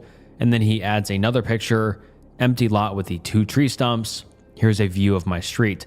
So I guess this is just where it all took place, on this weird corner of this neighborhood. And then he keeps talking, saying, after hearing all of this, we put the house on the market and began preparations to leave. A couple of days before we left, I went on one last motorbike ride where my father has told me not to go. While riding along a dirt path, I saw this rock on the side of the path. It was weird because it looked like it was smoothed down a bit and had some markings on it. I don't know if it's related at all to what had been happening. I personally think it's someone playing a joke because none of the engravings on it are Aboriginal, and the engravings on it are all over the place. Anyways, I took it with me when we moved. Pic related. So yeah, this is my experience with the paranormal. Thought I'd share it with you all, and it'd be great if someone else had an experience like this that they could share. And then the picture of the rock, I mean, I personally wouldn't take it with me, but it looks like there's a star on it, maybe a mother and a child, some other weird symbols, maybe some sort of like alphabet or just some sort of weird language. And then the final post on the thread says, "Gotcha, mate. He's going to send more when he decides to not be a lazy fuck." And I guess this is someone he knew who got a picture of this Maya Mula. And here's the picture. And his friend says, "There you go, mate. Still gives me chills. Fuck." And then I guess the OP says, "Thanks." And yeah, fucking. And then you can't see any more of the text, but you can see the figure. So what do you think? Do you think the OP was really seeing things out there in the Australian outback, or it was just some BS 4chan thing he was making up? I mean, the pictures he added do add a lot of credibility, to be honest. I think it helps set the scene. I think it shows like what he was talking about. I think that does add a lot of credibility, but still, who knows? I think the Australian outback is something that really isn't talked about often, especially on YouTube and in the paranormal or, scary niche. I think Australia does have some stuff going on in the outback. I mean, I don't know what it is, but I think it's very interesting, and I'm glad this post was made, and I'm glad I found it because it's very interesting. And I'm just curious to hear what you guys think. I tend to believe him. I think he might have saw something out there, and that final picture did add some credibility, and it was incredibly creepy. And so, yeah, leave your thoughts down below and on to the next one. Amazed that someone didn't post it yet in countless K Nope threads I've been in. Comes from very first K Nope thread. Heading for in the woods with a bunch of mates somewhere in Northern Europe. We decided to hike to this old abandoned Cold War era military facility. Reached the facility after 2 days of hiking. Shit is cash. We spend the day exploring and plinking birds with 22s. By nightfall, we set up a camp in one of the empty warehouses. We go outside, set up a campfire, and start making stew. All of a sudden, we hear the loudest and weirdest roar I've ever heard. We all shit ourselves, grab our rifles, and stare into the darkness. Something is moving about 100 meters out. We hear it rushing through the woods into the facility area. We stand there, silent, listening. Then it stops and suddenly, it is dead silent all around us. Just the stew slowly boiling on fire. We look at each other and have a brief chat. We decide to carry on with making the stew. Next morning, we wake up and start packing. Everybody is making jokes about how we got so scared of some bear, etc. My buddy sees something lurking on top of the biggest facility building. We try to have a look at what it is, but it's too far away, some 200 meters maybe. It is just standing there, with 2 legs, probably staring at us. The thing is huge, maybe over 7 feet tall. I reach for binoculars to have a good look on who is trolling us with ghillie suit. Just as I find the binos, my mate starts shouting. I look at the creature, or whatever it was, and it seems to be running via the facility wall like a lizard, very, very fast. By now, it is clear it is not human, nor any animal I know of. It disappears behind one big bunker structure. We decide to nope the fuck out of there. We're scared shitless even though it is day. As we are hiking back, we don't take any breaks before nightfall. As the sun sets down, we make a camp and start preparing supper. Everyone's a little tense and we try to joke around. I mean, very first K Nope thread I was a part of. It's a very long one. Someone may want to screen cap it. And also, I forgot to mention, here is a map of the area they're in. What is that? Protacanta Reservoir? I don't know where this is, but interesting. And sorry, I just did more research, and it's Portifata Reservoir, and it's in very, very, very North Finland. I mean, it's probably far north as you can get. And so these guys are way out there. I mean, there's not even Street View, like Google Earth Street View anywhere near it. But yeah, they are a ways away up there. Very interesting. We decided to do guard duty during the night. My shift is 01 through 03, so I guess 1 to 3 in the morning. Birds are singing like crazy. They do that during the nighttime here. And I managed to see a lone rabbit hopping around our campsite. I would have popped that fucker, but I wanted to let my buddies rest. Suddenly, the bird stops singing and the rabbit stops. Raises its head like it's listening to something. The rabbit nopes out of there very fast like it's running for its life. I feel very uneasy and flick on my flashlight and shine it towards the darkness. I'm hoping to see a glimpse of a fox, etc. that could have explained the strange behavior of the other animals. But the forest around us seems empty. Just as I'm putting the light out there, I see something move behind the bushes around 100 meters away. It was something big. I shine the light directly at the bushes and try to get a look through my 10 through 22 scope. I managed to see something moving there, and I believe I saw a pair of yellowish eyes. Then it stands up. I don't know to this day what the fuck it was, but it was hairy looking, very dark, and had a face. The face of lighter color, and there were 2 eyes, 2 yellow eyes. The thing was around 7 feet tall, somewhat human-shaped. Although I didn't get a very clear look with my shit-tier flashlight, I was 100% sure that the thing wasn't a human, so I started panicking. Raised my gun and lit that fucker up. I emptied the whole 25 RD Butler Creek mag in about 3 seconds. I didn't even aim. My buddies woke up and started shouting, and it was all chaos for half a minute. I tried to tell them what had happened as fast as I could. Having dropped my flashlight, I didn't know if the creature had been hit or if it was there anymore. One of my buddies picked up the light and directed it at the direction I was pointing my gun at. And there it was, just standing. Suddenly, the thing just kind of falls down and starts slithering at us, making no noise at all. We start screaming, grab our packs and guns, and start noping out of there. We must have ran like 10 kilometers straight up before taking a break. All of us were shaking.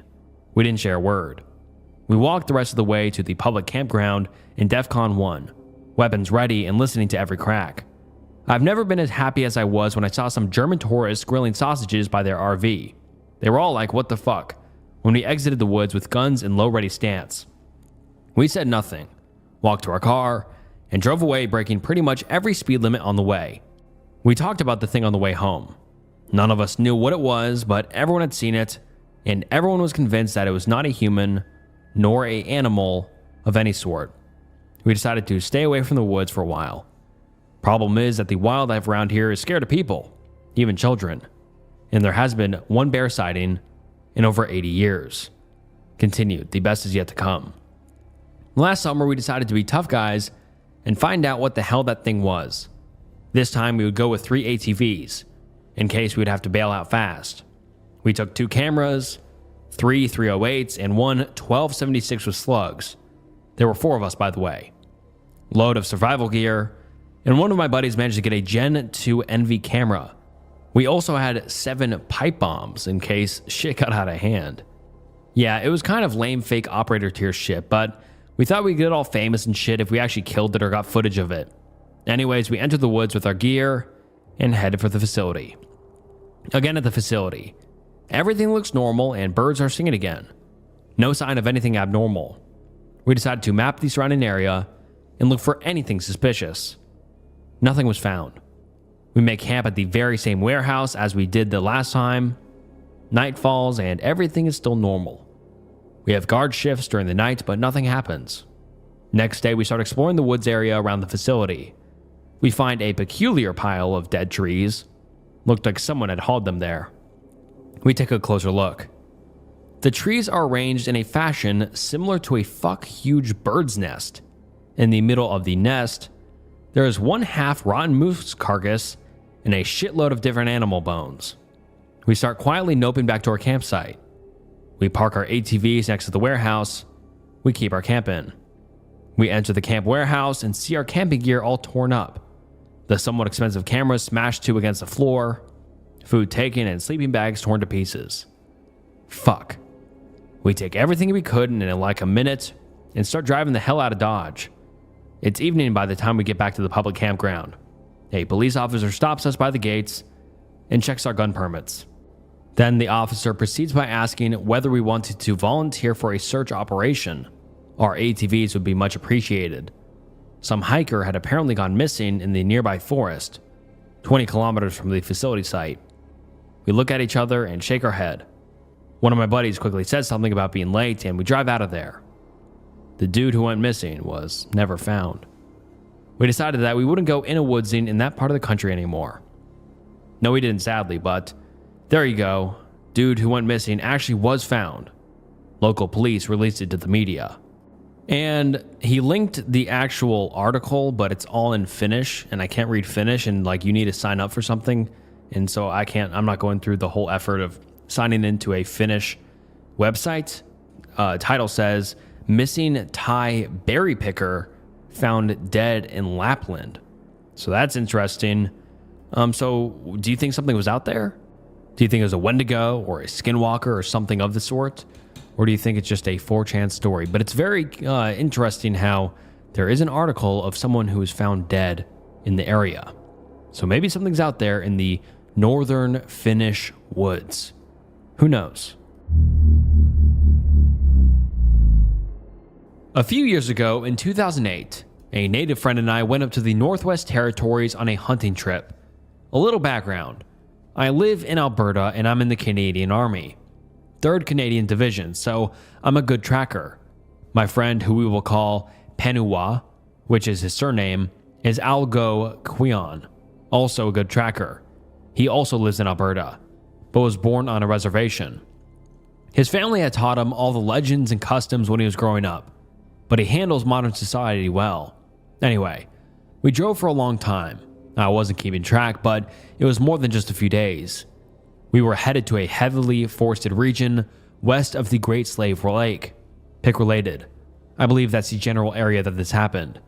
There were no government roads back there, so the drive was rough. The snow was also shit, but we were both used to it and loved cold weather anyway.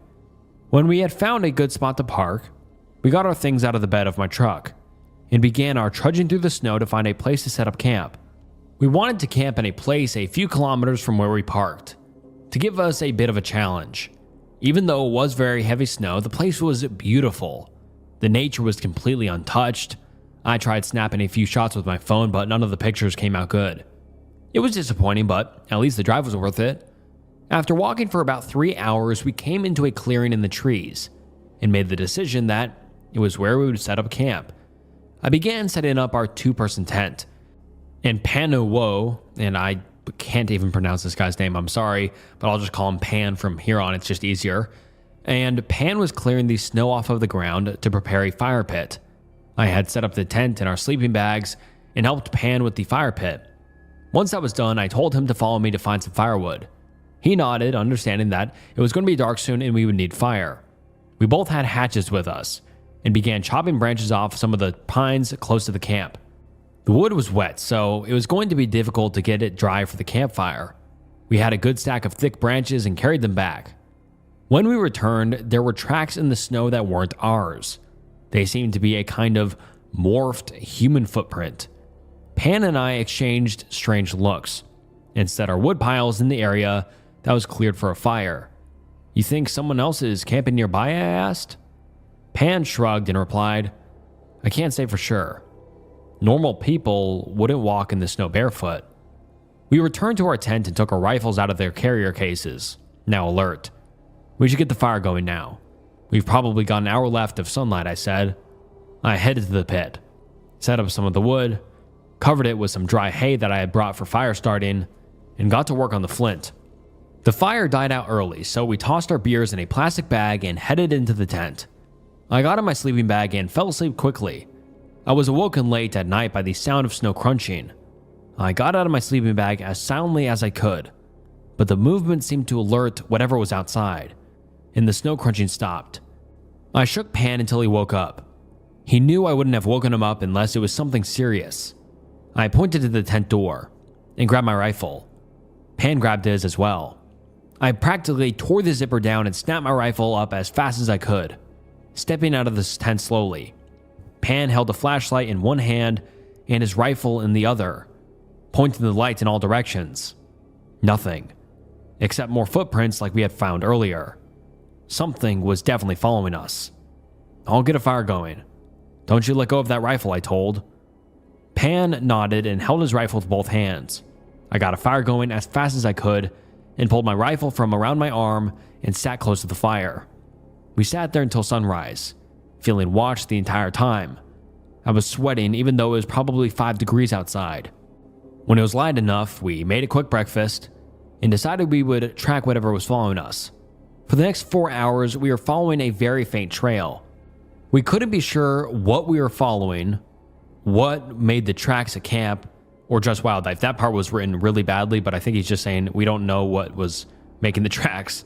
And regardless, we were led to a carcass forced onto a branch of a tree. Basically, it was as if someone had torn a caribou in half and forced the second half onto a branch. It smelled awful and was partially frozen. It seemed like it had been there for at least a day or two. We continued following the trail, but the smell of death and decay never really left. Somewhere along the walk, we had heard a very distant, but also a very distinct shriek of some sort, like the sound a pig makes when it's being butchered, while still alive. The hairs on the back of my neck stood straight up. "We should turn and leave," Pan stated. "Why?" "Bad spirits walk among us." I gave him a kind of "what the fuck are you talking about" look, and replied, "Are you sure? I'd like to know what the hell is out there. Your curiosity is going to get us killed." I sighed and nodded, letting Pan take point on the walk back. I didn't recognize anything on the way back, not even the dead caribou on the tree. "Are we lost?" I asked. Pan stopped and turned to me and said, "I don't know." The trail vanished only minutes after we turned back. I was pissed. Why the fuck didn't you say anything? I didn't want to alarm you. I figured if we walked in the same direction we came, we would get to the camp. Even our own tracks are gone. We need to stop now and figure out where the hell we are. I took my backpack off and opened it up, searching for my map and compass. While I was busy in my backpack, I saw Pan scramble for his rifle from the corner of my eye. He brought it up and fired off 3 rounds. I looked at him and said, "What happened?" I also brought up my rifle, but noticing Pan's face was white as snow on the ground. "Wendigo," he said. "What?" Pan didn't reply. He simply began backing up and beckoned to me. I closed my backpack, put it on, and we both jogged through the trees. We had now been out there for close to 7 hours, and the sun was going to set soon. I took duct tape from my bag and secured a flashlight on the end of the rifle, handing the tape to Pan for him to do the same. We were no longer jogging, but picking up the pace indeed. We wouldn't be able to track anything in the dark. We were feeling watched all the time and kept hearing branches snapping only meters away. Somehow, though, we found our camp. By this time, it was already dark. We packed up our things as quickly as we could and left the non-essentials behind. Our tent had been torn open as well as our bags. It was very obvious that something was here. Right as we were about to depart, I shined my flashlight at the tree line that we just came out of. What I saw made my animalistic instincts kick into hyperdrive. It looked so skinny that its bones were almost pushing out of its skin. The eyes appeared so sunken, almost black, and the bony fingers were jagged, like twigs. It was just standing there, watching us, a vicious black fluid dripping from its mouth. I gasped for air and fired a round, cocked the rifle, fired again, and again. My hands were shaking bad. Pan now had also began firing. Once the smoke had settled, the thing was gone. We were now sprinting to find my truck. I wish we hadn't parked so far away. We had no idea what our surroundings were, only what direction we were going. Everything was dark except for the strained beams of our flashlights. I was so exhausted, and I was now running entirely off of adrenaline. We heard the screams again, but this time it didn't stop and were much closer to us. I turned while running. Where the fuck was Pan? I stopped running, knowing the danger, but I was not going to leave my friend behind. I shouted his name multiple times, only hearing the ghastly, inhuman screeches in return. I shined my flashlight at the trees, desperately looking for any sign of him. He was gone. Then I saw movement, a lot of movement. This was no longer just one thing hunting me, this was many things hunting me. I don't want to leave Pan behind, but my brain screamed at me to fucking run. Whatever they were now only 1 to 3 meters behind me. And my body just kind of turned and began sprinting on its own. At least, that's what it felt like. I now knew what it was like to be a gazelle being chased by the lion. I felt nothing but fear. I have no idea how long I was running, but at one point I broke out of the trees and into the road. I was ecstatic and continued sprinting down the road until I spotted my truck. I tore my keys from the lanyard on my backpack, and as soon as I got to the door, I shoved the keys in and threw myself onto the seat. I locked the door, hoping it might do some good, and started the engine. The headlights went on, and there he was. Standing in front of the car was Pan. I screamed, "Get in the car!" Instead of running to the passenger door, he twitched and seemed to float towards the driver's door. My instincts once again kicked in and I slammed the pedal. I was practically flying down the iciest roads you can imagine. I have no idea how I didn't wreck and die. I didn't slow down until I was back on the government road. I was almost crying the entire time. When I got back to the nearest town, I told the police what happened. I left out the Wendigo part, fearing they would dismiss my story as a joke. I told them my friend's name, where we had camped. I left them my phone number, and started my drive back to Alberta.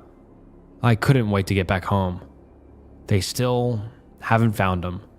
And then attached on this post is a Bigfoot map, like a map of reported Bigfoot locations, and you can see Alberta, there's a few. I mean, they're talking about the Wendigo, so I don't know if this has anything to do with it or it's in relation at all, but a lot of Bigfoot reports in the US, but not a lot in Alberta, but who knows what happened to his friend, and hopefully he's all right. Pan.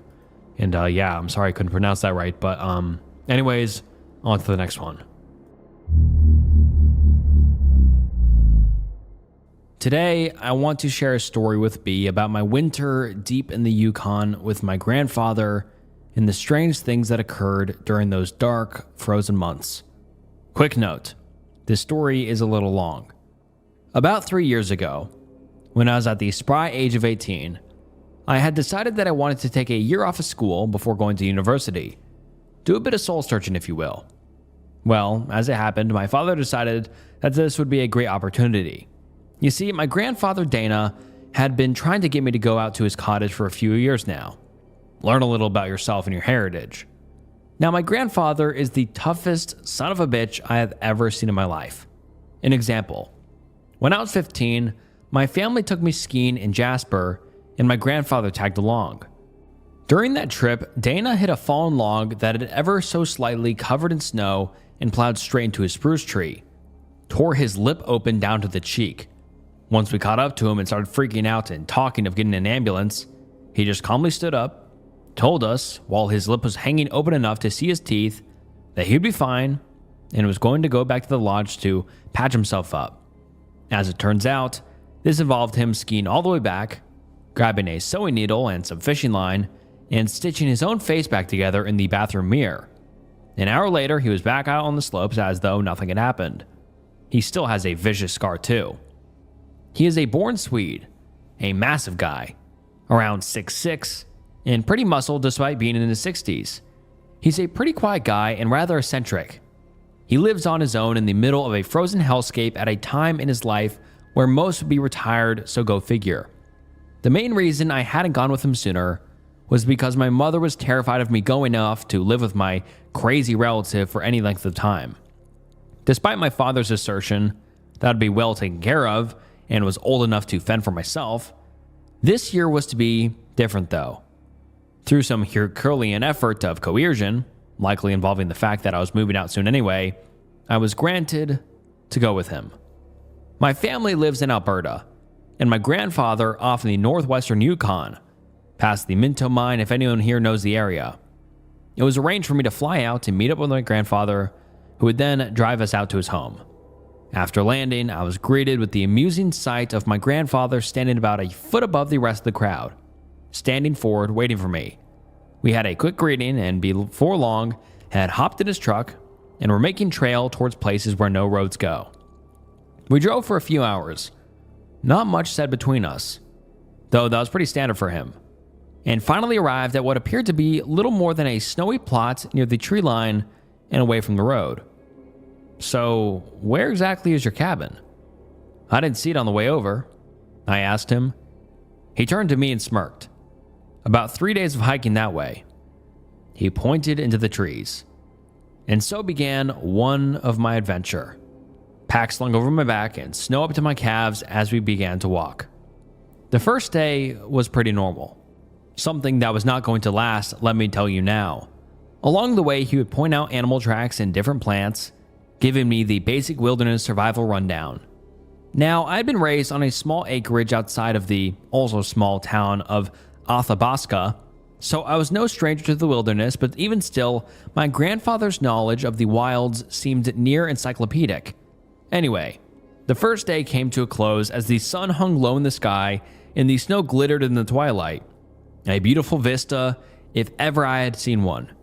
We found a small outcropping and built a fire, set a can of beans and some vegetables to cook and enjoyed the moment.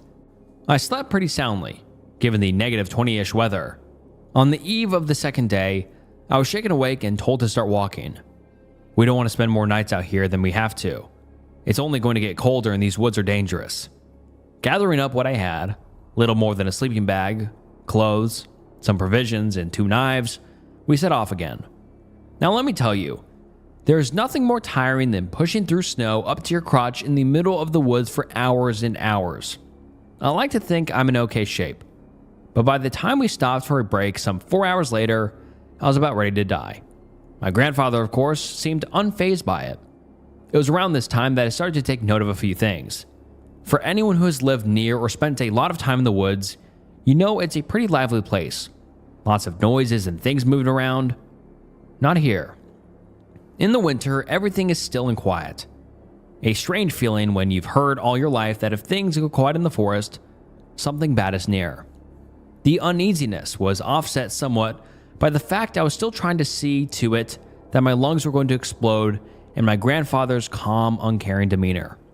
Soon enough, we had set off again. A few more hours into walking, I noticed an odd little cave down the hill we were on. The opening had huge icicles hanging on the front, and a few bones could be seen scattered around the area. I turned to my father and asked, pointing towards it, "Should we be worried about that?" At that, he stopped and looked at it for a few moments before he just continued walking, saying nonchalantly, "No. Long as we get a ways off before night, it won't matter." When we finally settled for the night, I was sure I'd be out before I hit the ground, but without so much as a glance, I was told to wait. He was going to get firewood and start dinner. Sitting myself under a tree, I watched as he walked off, leaving me alone in the dwindling light of day. Alright, I can continue. Sitting there, listening to the fading sound of my grandfather walking further and further away, I couldn't help but notice how strangely suffocating the woods were. Now, I had spent days camping before, sometimes with friends and other times alone, but this seemed different. Maybe it was the quiet, where the simple act of turning your head to the side seemed to echo through the trees. Maybe it was the way the evergreens, burdened with snow, seemed to blend into the glowing gloom, forming strange and inky shapes in the dim light. Whatever it was, I started to get nervous. That kind of unease that comes when you feel like you're being watched, even though you think you're alone. Before my mind started to walk down those dark roads of thought, my grandfather came stomping back through the tree line, bundle of broken branches under his arm. He set about showing me how to start a fire without matches or a lighter. He's old-fashioned like that. And soon enough, we had a nice little campfire going. It wasn't until the heat off that fire hit me that I noticed how damn cold it was. My hands stiff and slight shivers going over me. We should reach the cabin by around this time tomorrow if we keep up this pace. Before we go any further, though, I want you to understand something. Things are different out here. And if I tell you to do something, I expect you to listen. Understood?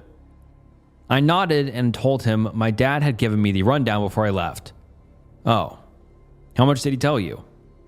Just to listen to whatever you said and to be safe, I replied, unsure of where he was going with this. Ah, all right then. He didn't say anything for the rest of the night, and I was too tired to ask. Despite my exhaustion, I found that I lied awake for quite a while, staring up at the sky and listening to the gentle crackling of the fire. I don't really know why. I should have had no problem sleeping after the day of hiking, cold notwithstanding, but regardless, I found myself quite unable to drift off even after the moon had risen and shone over the area. It was around then that I heard something in the forest, like a sort of whispering. At first I figured it was just the wind, but looking at the treetops, they weren't moving at all. I listened harder, but couldn't make out what was being said. It was so faint. I sat up and looked around to see if something was there, or if maybe my grandfather had been mumbling in his sleep, but when I tried to listen to it again, it was silent. I figured it was just something on the breeze and lay back again. Sleep came soon after. I was once again woken by Dana as the sun had just begun its slow creep over the distant mountains. As we were gathering up our equipment, he asked me if I had slept well. I told him that the cold would take a little getting used to, but otherwise it was fine. He just sort of looked at me for a moment before grunting and tying off his pack. Once more we set off, deeper into the wilderness. The third day went without incident. It was only after yet more hours of tedious and exhausting trailblazing that we finally came into view of my grandfather's home, built right up against a cliff face. No windows adorned it, just massive logs the whole way around.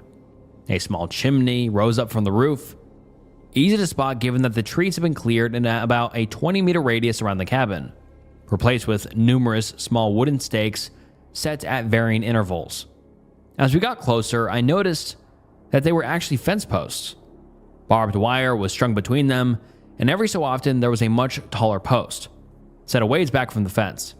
In the dim light, I couldn't really make much out, though I was curious why they were there. Whatever the reason, I was in no mood to play 20 questions. I just wanted to get inside and sleep in a warm place. Before we could get in, however, It seemed there were a few things to be done. My grandfather lifted one of the posts out of the ground, allowing us to enter, and told me to put it back and make sure it wasn't going to fall. He was going to get the door open. It didn't take too long. The snow around the cabin was much less than the surrounding area, making walking blessingly easier. After I finished, I made my way around the side of the cabin and found my grandfather carefully taking down numerous little metallic things hung over the door. I could see them glinting in what little daylight was left, but I couldn't make out exactly what they were supposed to be. Again, I was just too tired to really care and just wandered inside behind my grandfather as soon as he finished taking down the last one. "That bed over there will be yours," he said, pointing to a small cot in one corner of the room. Without much more thought, I ambled over and went to sleep. I really should have savored it more, as this was the last good night's rest I was going to have for a while. I woke up the next morning to a mostly dark room. A candle was set on the table in the middle of the cottage, giving enough light for me to figure out where the door was. Opening it and stepping outside, I was greeted to a bright midday sun. Down the yard a ways, I saw Dana finish clearing the excess snow from the plot of land. It was low enough that I could actually see the ground, and a few feet beyond the fence, the snow rose like a small wall all around us. The light, as well as something in the vein of 14 hours of sleep, allowed me to really take stock of the area around me. I could now see that the tall posts from the night before had been whittled down so that only pale heartwood remained. Carved all over each of them were words. Thousands of them, all tightly packed and varying from neat to nigh indecipherable scratches. Reading through it, there really didn't seem to be a rhyme or reason to what was written down. Mostly it was just random words. Mostly in Swedish and a few in Norwegian. I'm not fluent, but I've picked up a little over the years. I guess Dana had noticed me staring at it as he began walking over. "What are these supposed to be?" I gestured to the other posts of a similar nature around the yard. They were part of an old vag, or word wall. It keeps help things calm at night. I wouldn't stare at them too long though. Won't do your head much good. In case it wasn't already somewhat apparent, my grandfather was an odd sort. He never liked staying in towns or normal houses, and almost always carried these little ruins and charms on strings. I always found it neat, and when I was younger, I would often ask what they meant, and I'd listen to these stories for hours. My mother always had a problem with him visiting. I'd overhear her talking to my dad about allowing Dana to fill my head with crazy nonsense on more than one occasion. But he'd often just shrug it off and say something along the lines of, it's good for him to learn a little about his dad's culture. The point is that it only was after I really started to get a look at the cabin and the word wall that these things started to sink in. He was definitely a little odd at times. The first day we went out to chop a few trees down for firewood, and he would very specifically point out which trees we're going to cut, but only after pressing his ear to them and listening to see if it was unmarked. When I asked him what he meant by that, he said that some trees were special to the forest and we shouldn't touch them. Otherwise, the Tom Tennisar would get angry, and we really didn't want that. For those who don't know, Tom Tennisar are part of Scandinavian folklore. They basically look like garden gnomes and act sort of like Santa Claus. At least, that's how they are portrayed now. Growing up, my grandfather would tell me about these little monsters, about how they would chew open people's doors and windows in order to crawl into houses at night and whisper things to the sleeping person. The people would sometimes go crazy, wandering out into the woods or ranting in incoherent babble. Other times, they would just be sort of different. Either way, they were freaky little bastards, but I stopped believing the stories around the same time I figured Santa was bunk. Dana really isn't known for his sense of humor, so hearing him say that was a little bit more than strange. I sort of awkwardly laughed at it, and he looked at me and said, "Think I'm joking? Keep that up and you won't be seen in the summer." That shut me up pretty quick. I still didn't particularly buy the stories, but I still made sure not to tap the trees that he said were marked. We finished loading up the sleds we had brought with us, and at that point Dana said, "Let's go this way. I want to show you something before we get back." Following him, it seemed to me like we were making a wide arc instead of going straight back, but I wasn't going to argue. As we walked, I noticed there were no animal tracks, as in absolutely none. Even on the way to the cabin, I had at least picked up a few prints from rabbits or moose and the like. When I asked why we hadn't come across any despite being so far in the woods, I was told that they don't like it here. Note to stay a ways off. Why is that? I asked back. These woods aren't safe for much of anyone after dark, least of all critters. After walking a while longer, we reached a high at the edge of the section of the forest we were. Dana pointed out beyond this now sparse tree line. What lay past it was the vast, snowy rises and falls of the untamed wild. Honestly, it was one of the most beautiful things I had ever seen. There was an overturned tree, and he mentioned for me to sit on it.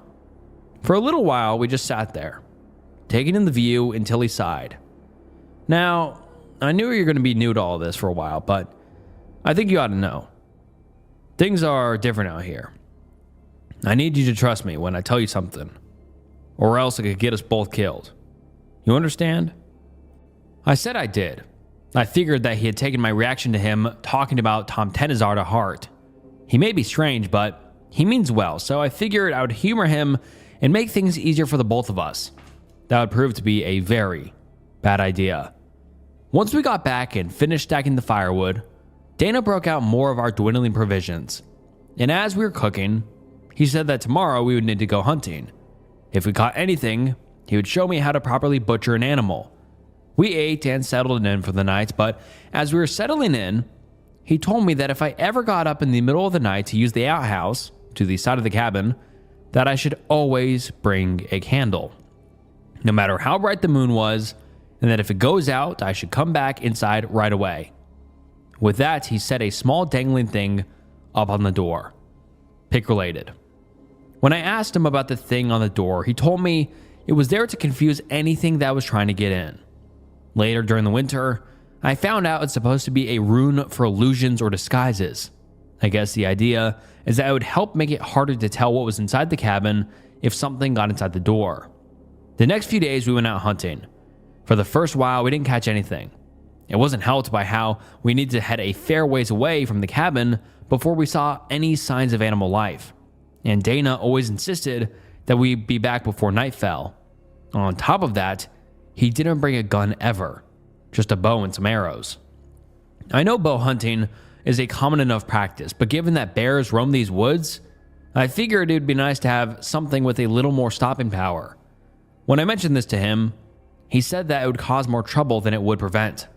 Eventually, we actually managed to find and snag a buck. It was a nice one too.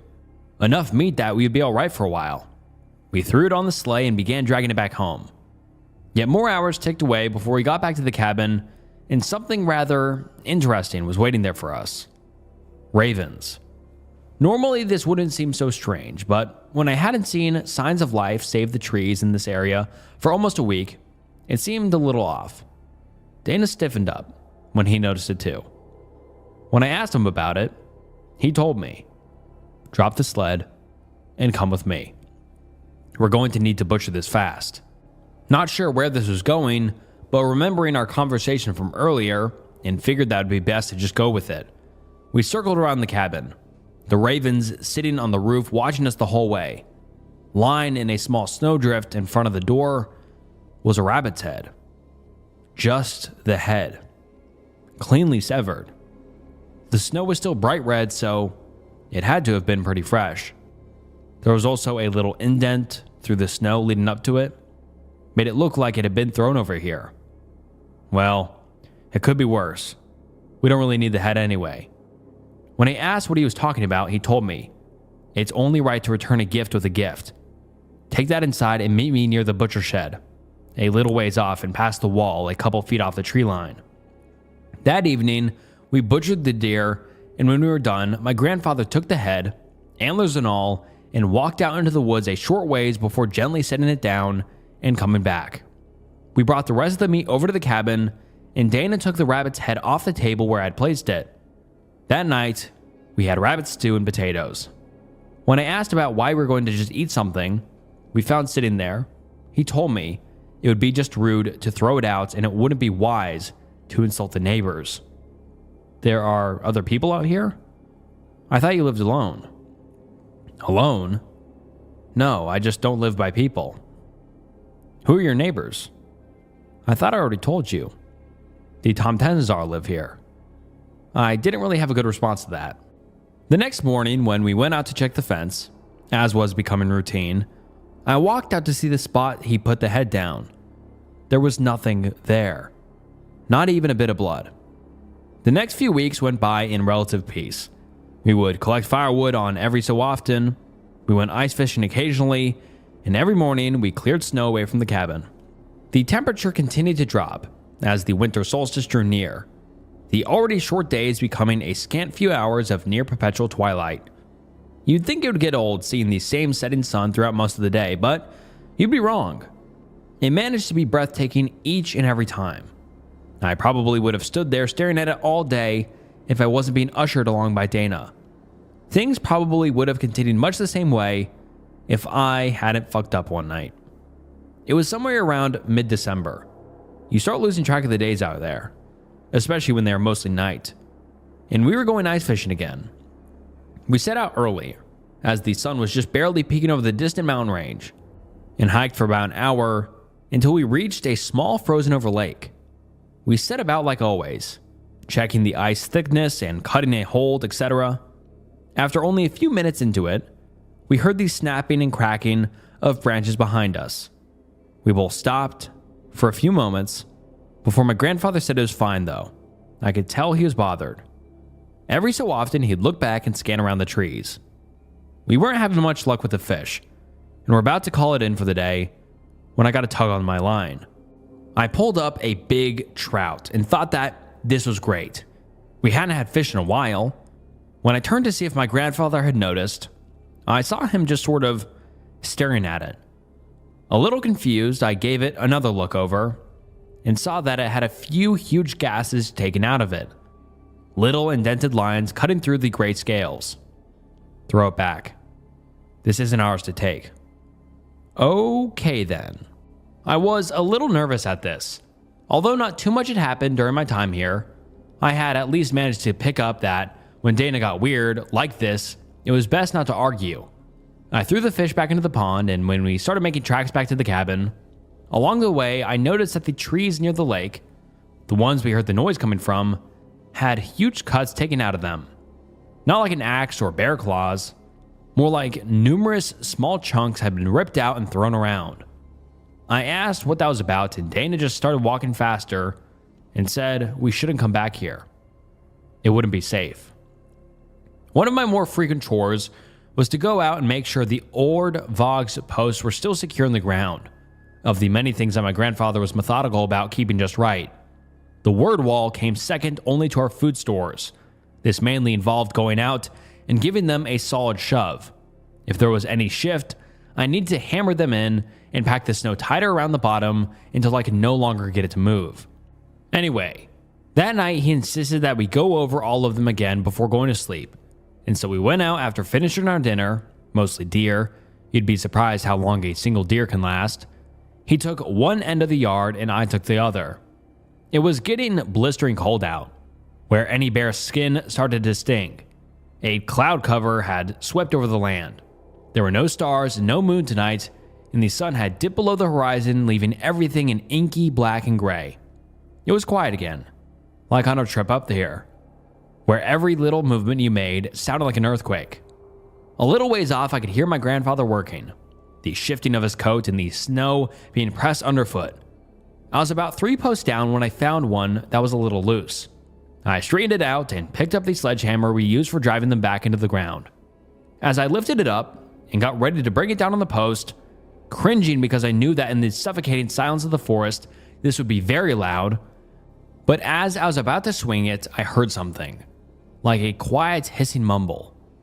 Reflexively, I swung around while I was bringing the hammer down and hit the post with a glancing blow, knocking it off center.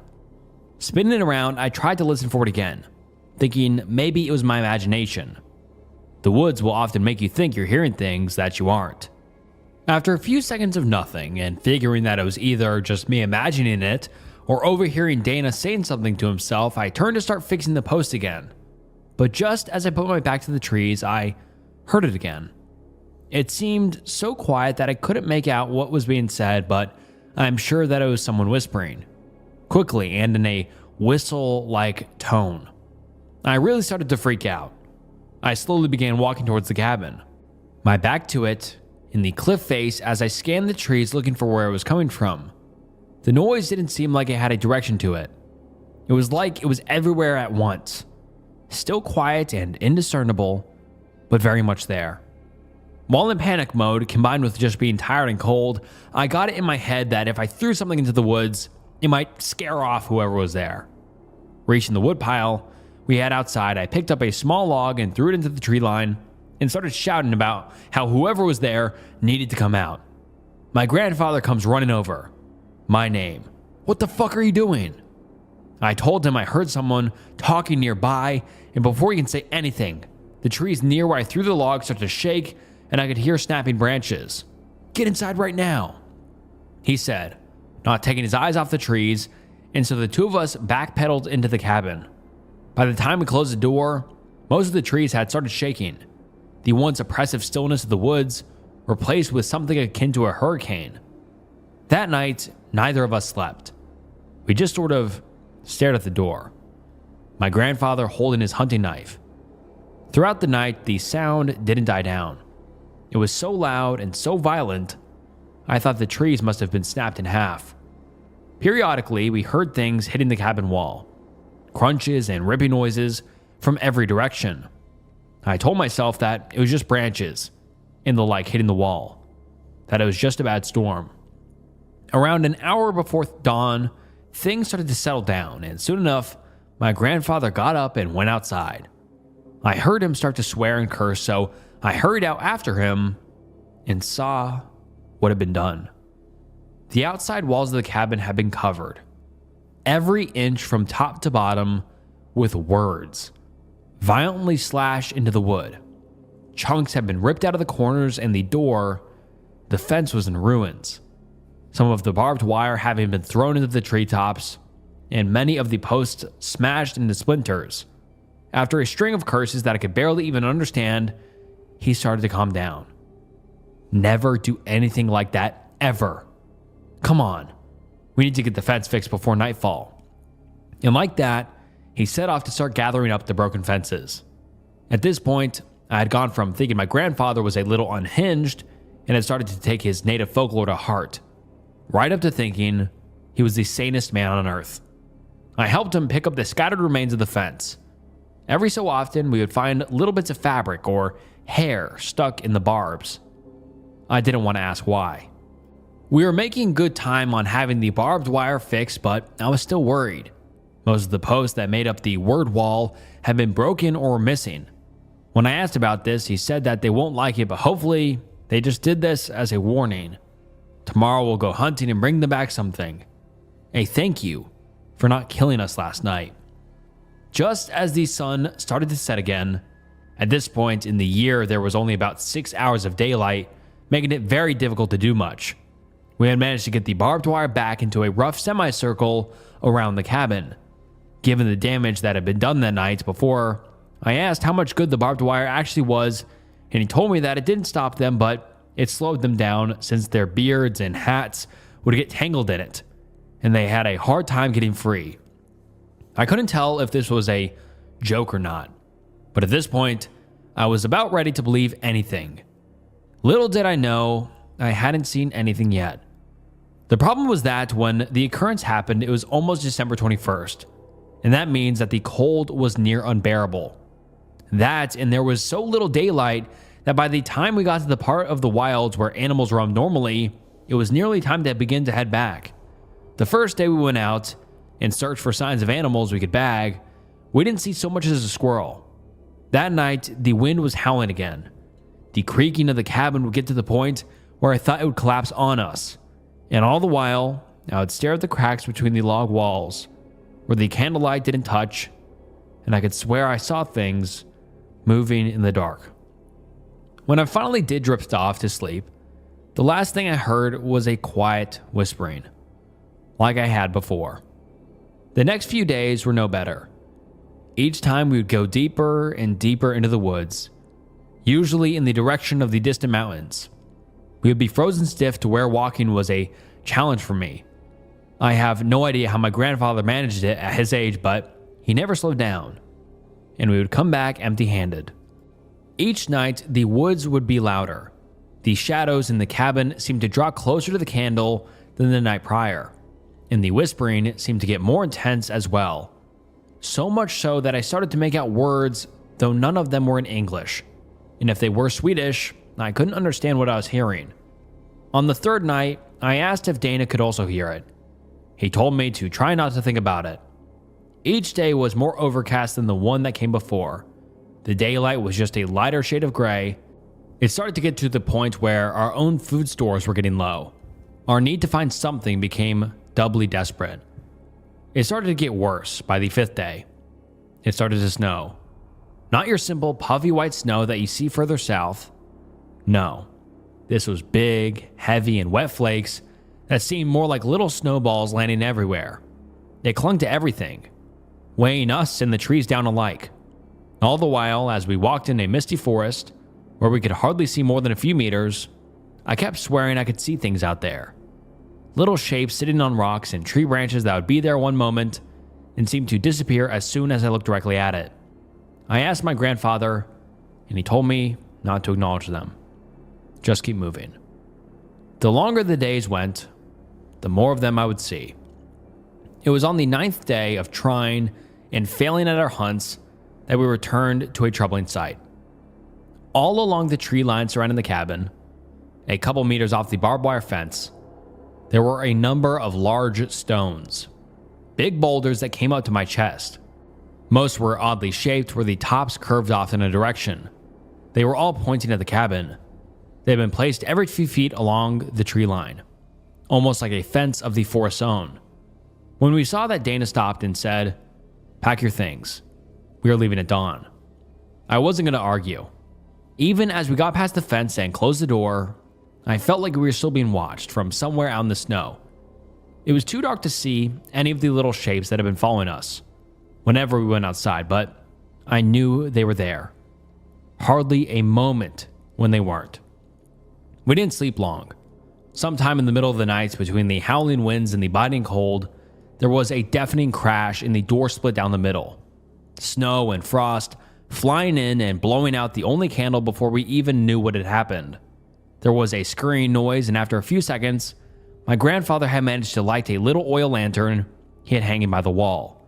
The table and pantries had been overturned. Everything not nailed down was either broken or scattered around the room. I asked if we should leave right now. He told me that was what they wanted us to do, that we would wait until first light. It was the longest night of my life. We sat there shivering and staring at the broken door, the lantern's light just barely keeping the dark, and who knows what else away. Several times I thought I saw something there, just outside the door, watching. When I saw the horizon getting brighter, it was like waking from a nightmare. Only this one wasn't quite over. We grabbed whatever hadn't been broken and made for civilization. The snow had stopped, but the clouds still hung heavy above us. It would be 3 days until we got to the truck. We moved as fast as we could. The snow was so deep and clingy that we had to stop every kilometer or so just to wipe it off. It weighed us down more than our packs did. I don't know how far we traveled. I know we didn't stop, and I don't think we ate until it started getting dark. Dana said to get as much firewood as I could find. We were going to need a big fire. "What about the marked trees?" I said to him. I still wasn't sure if things could get worse. "Fuck them. They're already pissed. It won't matter much now." That night, we had a massive bonfire going.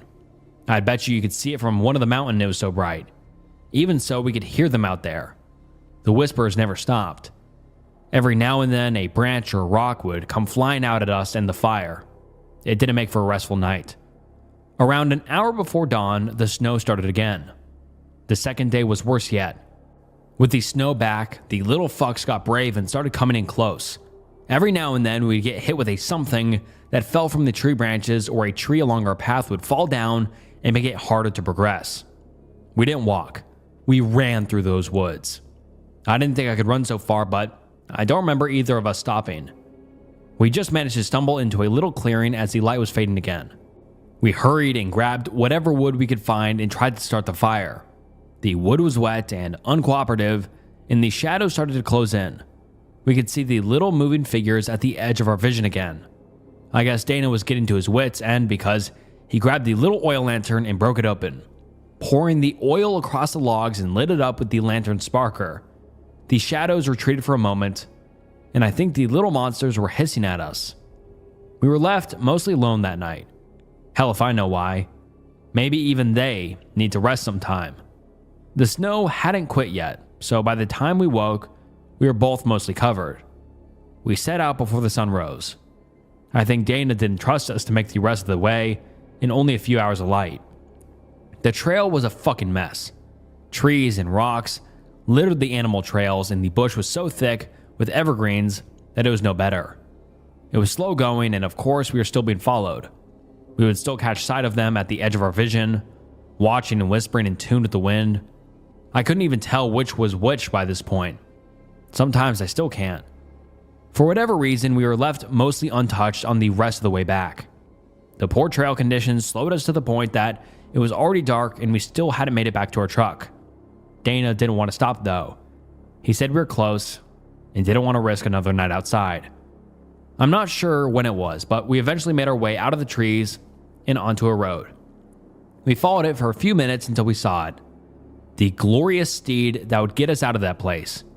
Covered under a few feet of snow, though it was. We swept out the truck bed, threw our things in, and drove away. I don't think either of us looked back. After we got back to town, stayed at an inn for a night, best goddamn night of my life. We woke early and drove for nearly the entire day until we made it to Eric Nelson Airport. When we got back, Dana stayed with my family for a little while, at my dad's behest. We didn't talk much about the trip, just said we needed to come home early. That spring, Dana left and said that he was going back home. I asked him what in the fuck he was thinking going back there, and he told me he had lived in those woods for almost 20 years. It was his home, and he would stay there as long as he had left. He promised to call or visit on occasion. That was 3 years ago. None of us have heard hide nor hair of him. My parents are convinced he passed away. They're probably right, but I can't help wanting to know. And that is where we come to today. I told my friends about what happened that winter, and they don't really buy it. Can't blame them, but we've been talking on and off for a year now about going on a camping trip, and I jokingly mentioned that maybe we should go out to my grandfather's cabin. They thought it was a great idea. We're currently in the Sky Motel in Whitehorse. We are leaving tomorrow morning. I'm still convinced that this is a bad idea, but I want to know what happened when my granddad came back out there. We planned for the trip to be a little less than a month, and we picked summer since I think it is safer than the dead of winter like last time. This is the last story I'm going to be posting for a while. Come the start of September, I'll start a thread and let you all know what happens. I'll take pictures where I can and have brought a number of spare batteries for my phone. The first story we have is of the user AFH43. His account was created on May 16th, 2015, but there was no activity until 2016 when he started asking questions about hoodies, sneakers, and music production. Pretty normal if you ask me. However, this would soon change as a year later, in 2017, he made a disturbing post which then led him to descend into an extreme existential crisis and a state of derealization. The theory of quantum immortality has driven me to a state of pure anxiety and terror over the last week. Is it true? Has it been debunked? I can't do this anymore. Now, for those of you who do not know what quantum immortality is, it is basically the idea that you never truly die. Instead, your consciousness continues in a parallel universe where you survive. To dive deeper into this, quantum immortality is a thought experiment derived from the many worlds interpretation of quantum mechanics. It suggests that a conscious observer can never truly experience their own death. The idea is based on the notion that, in situations with a non-zero probability of survival, the observer will always find themselves in the branch of reality where they continue to exist. To debunk his theory, a user named John Hazler replied by saying, "Quantum immortality just means that you will never wake up dead. Think about it. The only state you will ever observe yourself to be in is alive. That's only one of the problems with it. Another is that death is not an instantaneous quantum transition. It's a slow, messy process by which the collection of atoms that you are currently pleased to call me becomes so disorganized as to be unable to call themselves anything, and then began to stink. You will likely be there for much of the process and know what is happening. Don't worry, you are in no danger of being forced to live forever against your will." But by then, user AFH43 had already fallen down a deep rabbit hole with no way out. He went on to make multiple posts in subreddits like r/AskScience and r/AskPhilosophy, searching for some sort of answer. The possibility of quantum immortality is making my life unbearable. Is it a credible theory? It makes complete sense to me, and I can't believe I'm the only one losing my mind over it.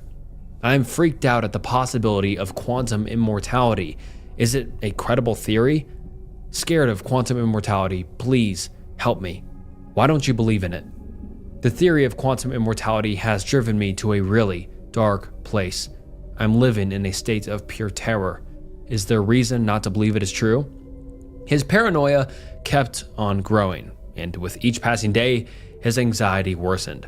He became obsessed with the idea that he might never die, trapped in a reality he could not escape. But this fear would soon push him down a very dark path. Later that year, he made a post in r/advice. Existential crisis. It won't stop. I need help. I can't do it anymore. I fear that because I am something in this universe, I will always be alive. Quantum immortality. It makes so much sense to me, and it is ruining my life. What do I do about it? I need to rest. On that post, a user asked him, "Do you also suffer from depersonalization or derealization?" To which he replied by just saying, "Yes."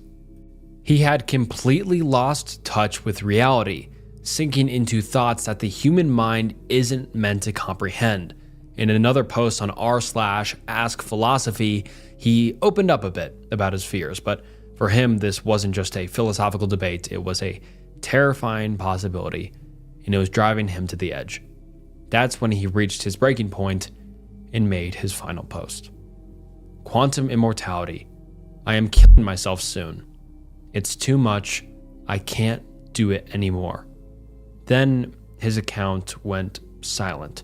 Most assumed he had gone through with his plan, but in 2019, he suddenly reappeared with an explanation. This time he posted an r/relationship advice, and what he wrote was shocking. While recovering from my psychotic breakdown/suicide attempt, I, 22M, met the only girl, who was 22F, I have ever fallen in love with. Due to my state, it didn't work out. I am considering asking her out again. I am AFH43, a regular feature on those dark/creepy Reddit history threads. I am still alive. It's been a long time since I've logged into this account. I thought it had been long forgotten by everyone. However, after logging a few days ago, I saw that my inbox was full of hundreds of messages from people asking how I am or whether I am even alive. I also saw that my username had been mentioned in a lot of dark/creepy Reddit history Ask Reddit posts. These were extremely hard for me to read because I try not to think about that time in my life. Nearly 3 years ago, I woke up one morning and my mind simply broke. I believed that because of quantum immortality, I would never be able to die, and therefore would experience all of the greatest sufferings possible over and over again for all eternity. I felt there was no escape. It was like a panic attack of the highest intensity that did not end for weeks.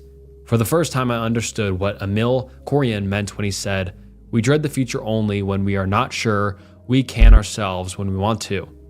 Surviving a suicide attempt only worsened my delusions. It was only once I started on my antipsychotic medication during my stay in a psych ward that I began to put the pieces of my life back together and return to normality.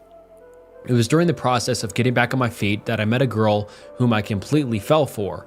We went on a few dates, we even kissed, But because of what I was going through, I was so nervous around her that it made things a bit awkward, and I was very much emotionally closed up. I think I just tried too hard to make something happen. I just wasn't ready. I was still recovering from a truly traumatic and horrific experience that had completely shattered my mind. I only really started to become myself, to come out of my shell, after we stopped seeing each other, and I began my first relationship with another girl. My girlfriend was a pretty incredible person, and over the last year, with her, I learned to enjoy life, to become free and uninhibited by my anxieties. I became open. I became comfortable with myself and who I was and with the constraints on my existence. I made peace with my experience with my delusions. Today, I am happy and in control of my life. Truly. At first, it seemed like he was finally at peace, accepting reality and ready to move on. But in 2020, he returned. And this time, he was worse than ever.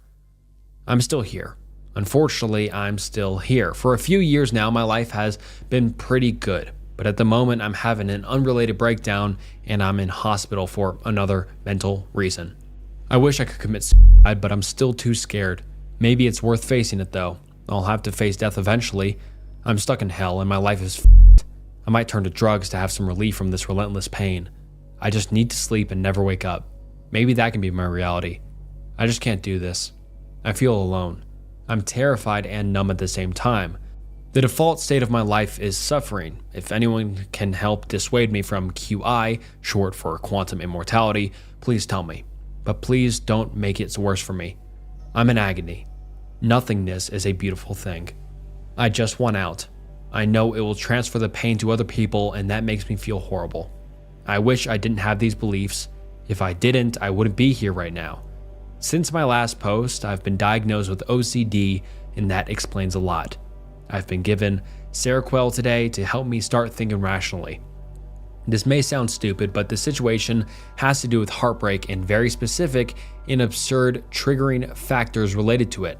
Maybe that sounds stupid, but I found love, real love, and now it might be over.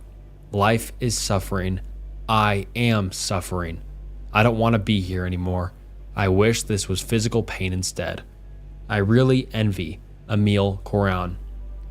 It was a wonderful fantasy to him at the time because at any moment he knew he could escape and that gave him immense comfort. My mind is broken and I don't think I'll ever be able to fix it. This was the last time anyone heard from him. At first, people assumed he had simply gone off the grid again, maybe this time to heal, to finally break free from the chaos. But everything changed in late 2024 when another user made a post about him in r/askmeanything. And this wasn't just any post. My brother killed himself because of QI. Ask me anything. At first, these posts might seem completely unrelated, but the deeper you read, the more pieces start to fall into place. A few years ago, my brother discovered quantum immortality. If you don't know what that is, quantum immortality is a thought experiment that stems from the many worlds interpretation of quantum mechanics. It suggests that if consciousness continues to exist in some form after death, then in some parallel universe, a person could survive events that would typically be fatal. Essentially, it implies that every time a life-threatening situation occurs, there are branches of reality where that person survives, leading to the idea that they could be immortal in those alternate realities. So, here's a scenario. Imagine a football player who is in a crucial game and faces a life-threatening injury during a play. In one universe, the injury is severe and they don't recover, ending their career. However, in another universe, the player miraculously avoids the worst of the injury and continues to play. According to the concept of quantum immortality, the player's consciousness continues in the universe where they survived, while in the other, they are no longer part of the game. This illustrates how they could be considered immortal in the sense that there's always a version of them that continues to exist. Hopefully that makes sense. My brother discovered it and went in extreme panic for weeks and weeks and constantly made posts asking about quantum immortality's flaws and asking people to explain why it's most likely false. However, no matter what people would try to explain it to him, he wouldn't seem to listen. He was set. He later made posts claiming he was going to end it because QI was getting too much for him. He survived. A few years passed and we thought he was doing okay, but then he decided to let go again and didn't survive. In his note, he mentioned how QI got to him again and he couldn't take it. I also was never aware he even had a Reddit account when he was posting all those things about QI years ago, but when he passed, I decided to look through his phone and came across his account. Seeing it all the posts he made a few years ago, breaks me. People have even made videos about him. It kills me. It hurts so much. I think about QI a lot myself. If it is real, then he could still be alive in a different reality, but I try not to make myself go crazy over that shit. I hate how a dumb theory actually killed him. Anyways, yeah, ask me anything. Next up is Snapped Fingers, and trust me, he's the most disturbing Reddit user yet. And like AFH43, he shows signs of insanity and schizophrenia, but his story, it's even darker. This account was created on October 27th, 2019, and right off the bat, they started posting. I have no idea about the gender of this user, so I'm just going to refer to them as they. The very first post by this user is disturbing enough to get you invested. It read, "Saw someone get run over by a train and didn't feel anything. Sometime back, I was on my way to work at roughly, edited out I don't want drama, when some kid ran out onto the tracks and got pulverized by the train. Train used the horn a few times, which didn't deter the kid, who realized they wouldn't make it across the tracks way too late. Bystanders started freaking out after the kid got run down. One bystander was irrationally pacing in front of my vehicle, rambling incoherent nonsense. Ambulance arrives quickly and did a quick pickup, and police moved the train, and the world kept on spinning. Throughout the entire process, I felt nothing. I know it's wrong, but I didn't feel anything at all. I had to pretend to end the weird look I was beginning to get from the passenger that was with me. In media, they always say seeing a death is traumatizing and horrifying, but it doesn't make sense. I don't know them or anything else. In the end, I'm confused by the discrepancy. Am I somehow in the wrong for being indifferent in that situation, or is it something else? I know this sounds like some edgy garbage, but it is what it is, and I can't really make this not sound like that. It's clear this user is mentally disturbed, but their posts kept getting stranger and more unsettling. Most were odd but insignificant, until one post changed everything. This is where the real story begins. Seeing and hearing things that aren't there. Lately, I've been seeing and hearing things that aren't there, even more than normal. Most of the time, it's small things like seeing spiders on me in my peripheral vision, only to look at them and they disappear. Other times when I'm in bed, this thing about the thickness of a big fist pops up like a big snake on the side of my bed and looks at me only to dart back down out of sight. Whenever I investigate, nothing is there. Rarely there's full body visual hallucinations. The last one was from a couple years ago when I was taking out the garbage. The silhouette of a child crunched down on all fours and charged at me only to disappear when I looked at it. And before that, there was a large, fleshy, naked, featureless figure slowly walking on all fours in the room down the hall, approximately the average size of a man. All throughout my childhood, I had this thing that would go in my ear. This one used to terrify me, but it's gotten beyond old. Not reacting to it seems to have gotten rid of that one. Rarely, when I try to sleep, a dog that doesn't exist will bark directly in my ear every time I close my eyes. My neighbors do not own a dog, and the sound is way too close for it to be.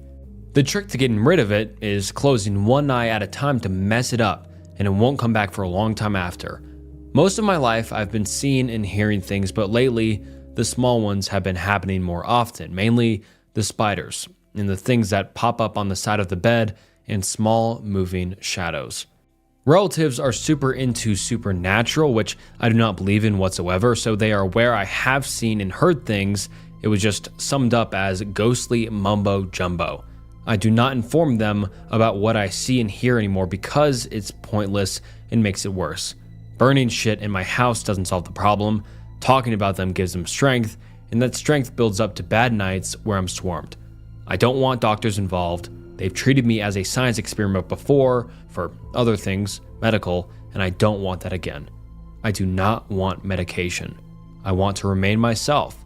I've never used illicit drugs, alcohol, smoking, or anything in my life and never intend to. I'm more so curious if anyone has dealt with this before and what they did to get rid of it. At this point, it's clear they're suffering from either schizophrenia or very severe PTSD. Interestingly, the user claims they don't believe in the supernatural, but as their condition worsens, their beliefs take a much darker turn. A few months later, they make the following post, which was deleted right away. However, the content is publicly available on other platforms. It read, "In 2008, I stuck a power drill into my arm. For as long as I can remember, I could see and hear things that weren't real and still do. I usually see them in my peripheral vision, and when I go to look at them, they disappear. But sometimes the big ones don't go away when seen. Sometime back in 2008, I was putting together a shelf when this large black mass came out of nowhere and engulfed my unoccupied arm. I didn't see it till it was right up on me. It scared me so badly, and it was coming up from my arm for my face, so I started jamming the drill into it. On the second strike, I hit my arm and the hallucination dissipated. I had to lie when I went to get it patched up, said I slipped and stuck myself." This behavior clearly points to psychotic tendencies. Many users urged them to seek professional help, but they refused again and again. On this specific post, a user named Opinions Cause Trouble replied by saying, "I wonder if maybe you can see into another dimension.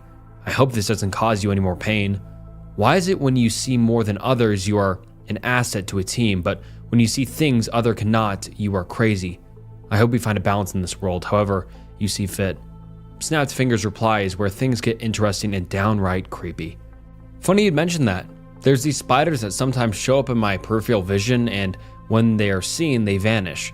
I've come to call them interdimensional spiders. Not sure if that's actually what's going on, but it's something I thought about. The other day, there was some guy on Discord telling me about a dimensional merge. Not sure I buy it, but point being, he said something about reality being weaker in some places causing stuff like this, and some of the things that appear seem to be curious as they just look at me, then hide. Like when I'm in bed, there's these weird arm things as thick as a fist that pop up in my peripheral at the side of my bed, and when I look at them, they dive back down the side of the bed."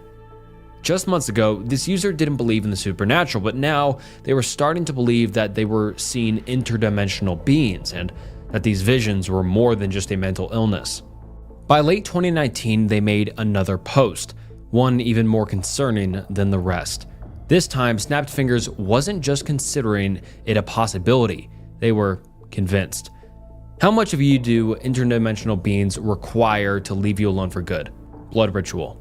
Long story short, I see things that don't appear to be actually there, but are. Recently, I've been discussing this matter with some experts on Discord, and apparently, if I give a significant part of myself, as in only from me, to these interdimensional beings, they will finally leave me alone. I've been informed a finger is enough to banish them, but I'm not convinced. I don't even know if they will take it completely or just want it removed as some peace offering. Basically, I don't know if it can be recovered. On top of that, I'm a bit skeptical on whether or not the whole ritual will work in general. Blood magic rituals are something I've never heard of until somewhat recently. Knowing now that this isn't hallucinations like I once thought, but interdimensional beings, I seek others who might have experience with banishing them, and hopefully there's a solution that's a little less extreme." That's right, Snapfingers was now considering a ritual, one that involved sacrificing a part of their body to an interdimensional being, just to be left alone. It was as if they were being manipulated. At first, they refused to believe in the supernatural, but over time, their mindset shifted, and suddenly, they were willing to perform bizarre rituals. Then, a few weeks later, a mysterious user left a comment on one of their posts. "Chief, please check your DMs. Discord, it's mission critical. Snapped Fingers. I'll call you guys later, but I want to know the truth now. No BS, it's super late on my end at the moment, in need to crash. Just to be sure, check your DMs, Chief, and don't worry, everything will make sense. If you're still beyond for a bit, let's continue this, or either on Discord or DMs." At first, it seemed like this user was trying to help Snapped Fingers, but their next post suggested something far more unsettling. Blurry thing by bedside ghost, or no? For context, long story short, I thought these were hallucinations, then interdimensional beings, then hallucinations, but after meds didn't stop it, I'm wondering if it's ghosts. I know how it sounds, I know. Please hear out the whole thing though, please. Most of my life I've been seeing things that weren't there, or so I thought, but I'm running out of explanations. Up until a week or so, it kept getting more and more frequent, but now it kind of slowed. But now there's this thing that pops up on the side of my bed that's really blurry. It's kind of like a snake-like arm that darts up quickly, and when I look at it, it ducks back down. I only see this when in bed. I've seen it a few times before, but since the big guy stopped showing up, this little blurry snake/arm thing has increased its visits. The last time it appeared at the foot of my bed when I was playing something on Steam, the second my eyes moved it darted down. This was the best look I've had at it because it came up in nearly direct line of sight. It was mostly white with 2 or 3 black splodges on it. Previous appearances were mostly the left side of my bed, by the wall, and once on the same side but by the head of the bed. It just pops up looking at me, I think, then darting back down. The last time I stuck my head right under the bed and saw nothing. I just started addressing it as a friend during its appearances to maybe make peace with it. I'm not scared of this one, just concerned as to the origin of this thing and why it is appearing and such. Has anyone experienced this or know what it is or what it wants? Snapped Fingers was convinced that these interdimensional beings were actually ghosts now. Fast forward a few weeks, Snapped Fingers had lost grip on reality and things started getting serious. Is there really a hell portal down in the Paris catacombs? I believe that if this portal is actually there, that it might be responsible for the release of swarms of interdimensional beings that spread out worldwide. I've been looking for pictures of this portal, but keep getting images of the rooms flooded with bones inside. I need to find the portal's exact location so I can get an off-the-rails guide down there to shut down this portal. I have put together enough money for a flight and to get equipment that can be flown over there. I haven't quite figured out how to shut down the portal yet, but I'm still working on that matter with a duo that has shut down hell portals before. I've been working on this plan for a while now, and now that I'm so close, there's now being airports shut down because these interdimensional beings released a biblical plague to stop this from happening. I need to find this portal. If you haven't guessed it yet, the plan Snapped Fingers mentioned was actually the same critical mission the mysterious user referenced earlier. This suggests they weren't acting alone, but were being influenced or even controlled by a group feeding into their delusions. Then right before starting their journey, Snapped Fingers made another post to update everyone that this is really happening. Advice for traversing unofficial routes in the Paris catacombs. I am in need of advice for traversing the Paris catacombs unofficial/alternative routes. Below is for context. In a few short days, I will be traveling via an alternative means to Paris to bypass the lockdown. I'm making this trip to shut down the Hell portal deep within the Paris catacombs. This portal is responsible for enabling an interdimensional hell incursion into our world. The twisted beings coming from this portal cannot be seen by all, but I can see them and they aren't quite nice. They reach under your door and charge at you, or if they're small, crawl all over you. These beings do not belong in our plane of existence, yet someone erected this portal and we built on top of it. I know how it might sound, but this is real. These beings truly exist. If I were in your shoes, I'd probably be thinking this poster is a nut or two. My current equipment for my journey as of now is 1 big metal industrial flashlight, 20 turpentine holy ritual flasks to banish small entities, 1 sleeping bag, 1 Bible to channel God's divine energy to assist with disarming the portal, 2 cans of beans, 1 buck knife to open the cans, and 1 chalk stick to mark my path. I'm considering a small chainsaw for limb sacrifice if I'm cornered by a large interdimensional being and need a quick out, but I don't have any means of halting the bleeding. I haven't found a way around this yet, but my departure growing near, I'm out of time to figure it out, as my volunteer will be arriving any day now to take me to Paris. Advice on the traversal, or even map of the layers of the catacombs would be tremendously appreciated. For those of you who don't know, the Paris catacombs are a huge underground tunnel system filled with the bones of over 6 million people. In the 18th century, cemeteries in Paris were running out of space, so bodies were moved into these tunnels, which were once old stone mines, and today a small part is open to the public, but the rest is a dark, confusing maze where people can easily get lost. Some explorers have tried to go deeper, but without maps or light, a few never make it back. To connect all of this, we need to refer to a post made by Snapped Fingers prior to starting this trip and mentioning the plan. How do I go about banishing interdimensional beings more effectively? Advice. For context, no, this is not medical. At first, I thought it was hallucinations, but that is not the case. I met some experts on this site that assured me that these are in fact interdimensional beings. With that out of the way, I came to ask about better ways to banish interdimensional beings. Currently, I only know the two methods listed below, but they are either require hassling the local church, which kicked me out, see Viridian's method, and making a big mess or putting myself in peril. Viridian's method, currently I'm using the method of mixing turpentine, a bit of my own blood, and holy water. A small glass enough to banish smaller interdimensional beings, but not larger ones. Master G's method. The other method can banish larger interdimensional beings, but at the cost of a part of one's self being sacrificed to the entity. Frankly, this method is too risky. Ended up with a hospital stay over it, among other BS. Sorry, Master G's. I appreciate the advice, though. This ties everything together and answers the lingering questions about what was really happening. Snapped Fingers had been convinced by other users that they were truly interacting with interdimensional beings and had to venture into the Paris catacombs to banish them and save the world. But in reality, it seems like someone was feeding them this idea, possibly inspired by the movie As Above, So Below, where a group discovers a portal to hell in this very same catacombs. Snapped Fingers had already started the trip, so a user who was curious for an update left a comment saying, "Hey man, how's the trip going? Also, try not to get lost down there." Snapped Fingers replied by saying, "Hey, the trip is going mostly okay, but there was some problems at the beginning and during. At the beginning, I got picked up and dropped off at some big building and had to wait a few days in this building in a wall room. It had a pretty sweet TV and a stack of movies I could watch. There was a couple who went through my things and they forbid me keeping my pickaxe and shovel, but they didn't go through my things that much, so I still have my buck knife for opening cans only. Then, when the gentleman that would be escorting me finally came, I brought up that I needed my pickaxe and shovel to shut down the hell portal, but they made me leave my shovel and pickaxe behind because they were worried I'd use them as weapons too. It's been kind of a long trip, but it's mostly been just waiting and watching movies, waiting for the gentleman mentioned previously, or later waiting for a signal from someone else to give us the go-ahead to move, which was almost always at night, which sucks, so I haven't slept very well either. Plus, it's very difficult to hide in a car when interdimensional beings start swarming the car. They made me tell them why I kept hiding, so now all the interdimensional beings are really mad and pressing themselves against the windows sometimes, and small ones are crawling inside the cabin.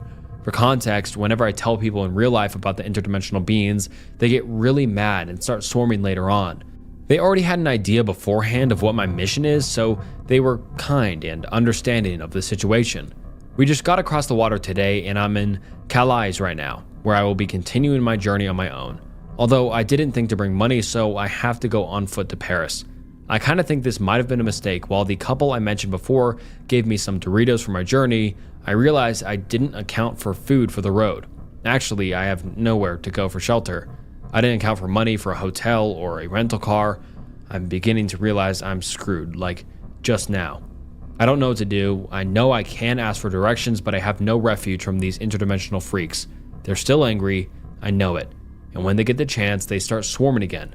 Jesus, I think this was a mistake. I don't even have enough money to go back. And if I get caught, I'm fucked. I don't have a way to call those guys back to even try asking for help. I don't know what to do. If I keep going, I'm going to be overtaken. If I get caught traveling illegally, I'm screwed either way. I need to clear my head. I'll post later. This was a deeply unstable individual, traveling to another country for something obscure. It's clear they were confused and not in their right mind. For a while, there were no significant updates. However, soon they made another post, which would change the whole trajectory of their mission. How do you cure possession by interdimensional beings? I am in a Discord group that has been helping me track down the source of an interdimensional incursion by interdimensional beings.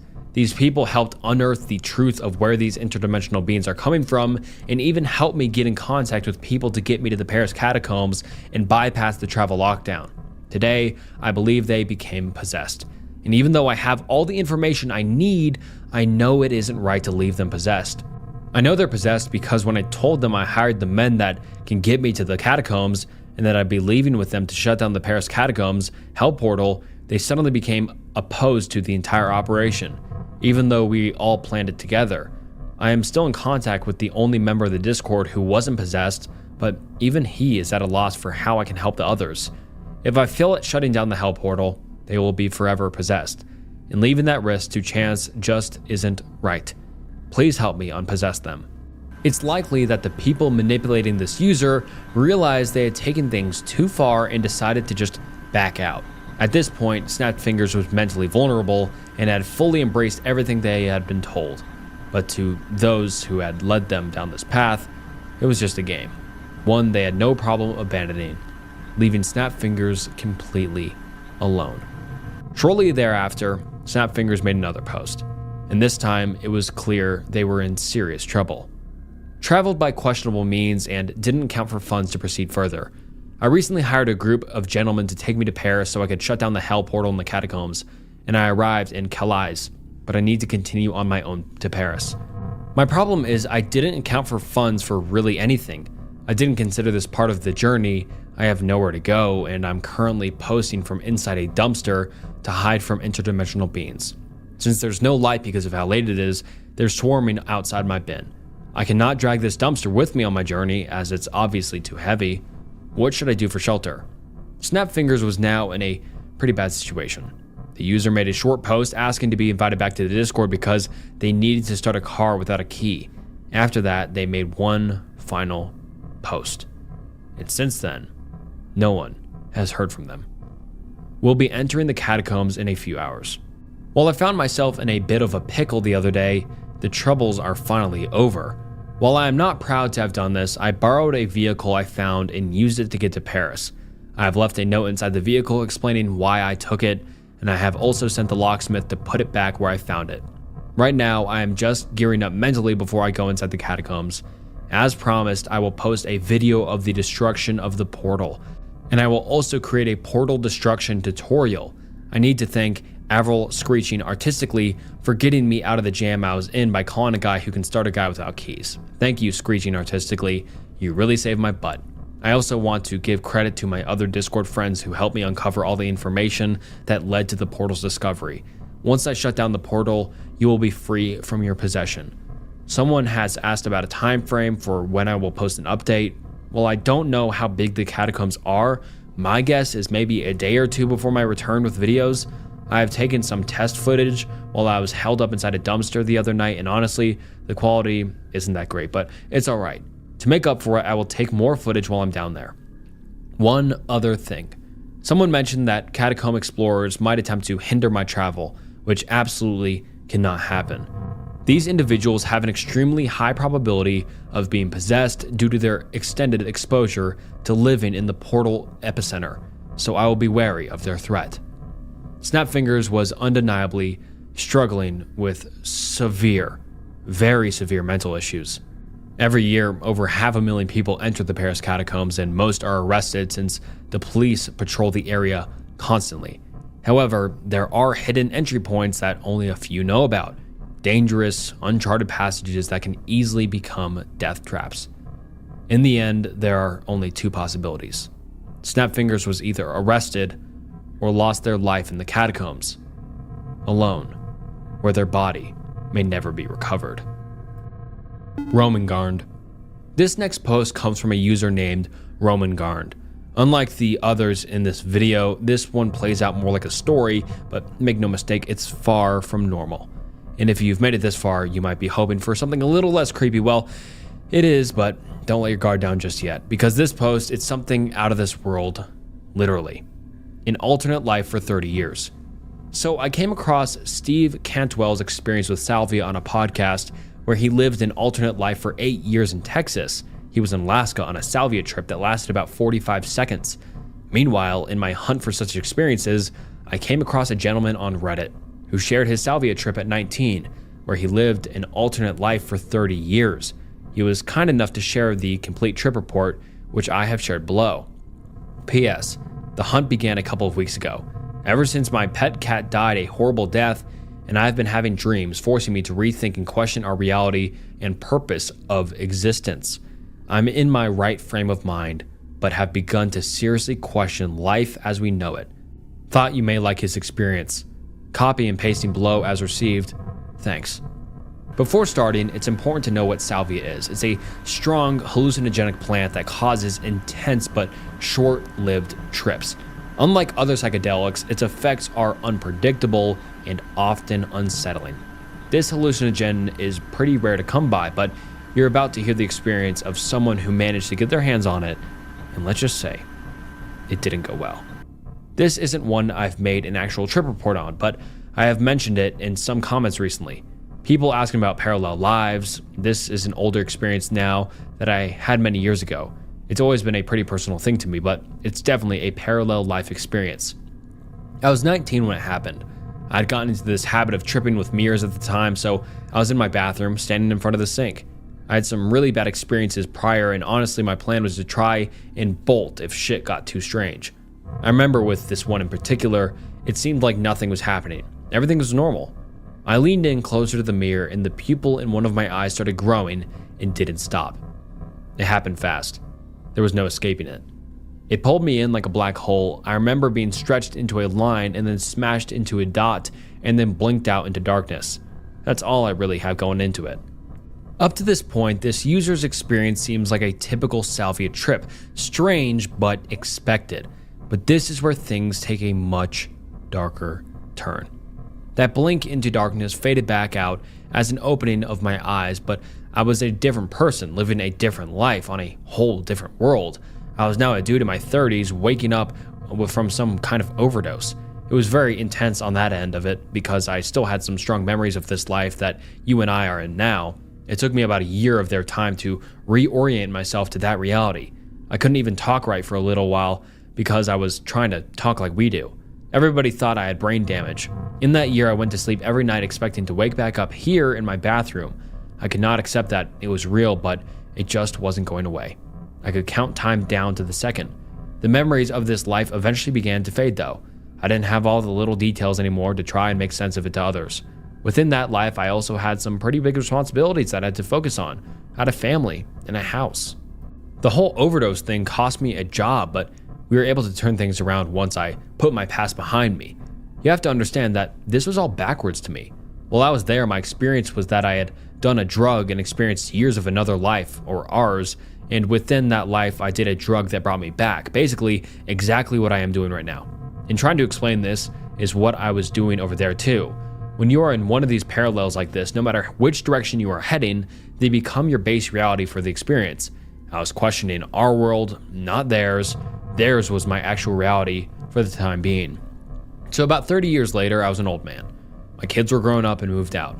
One of them had asked me to look for something for them in the attic. I went up there and found a box that was very out of place. In it were things from this life we are in now. It was the biggest mindfuck I think I've ever experienced in my life. In that box, though, was a pipe and the same drug I'd overdosed on. Same exact bowl, actually. It was a little burned, but still had a few tokes left. I was just so confused and felt like I was finally close to an answer, so I hit it one more time and closed my eyes. When I opened them again, I was standing in my bathroom, 19, looking at the mirror. And just like the first transition, I was all f***ed up about it. I still had to reorient, but this was salvia, so there was no waking up from an overdose. It was like 30 years of whatever the hell that was just crammed into my head all of a sudden. I think it was about 4 minutes that had passed in total. Around 3 a.m., I remember just sitting on my bathroom floor, feeling like my head was about to explode, but not in the pounding headache kind of way. I sat there for 4 hours. At one point, I just started crying because I couldn't grasp what had happened. I was still very aware of my wife and kids and wondering if I'd ever see them again. My sister didn't even knock, just slowly opened the door and asked me what was up. She was actually very crucial in helping me reorient to this reality as my name. I tried to explain it to her.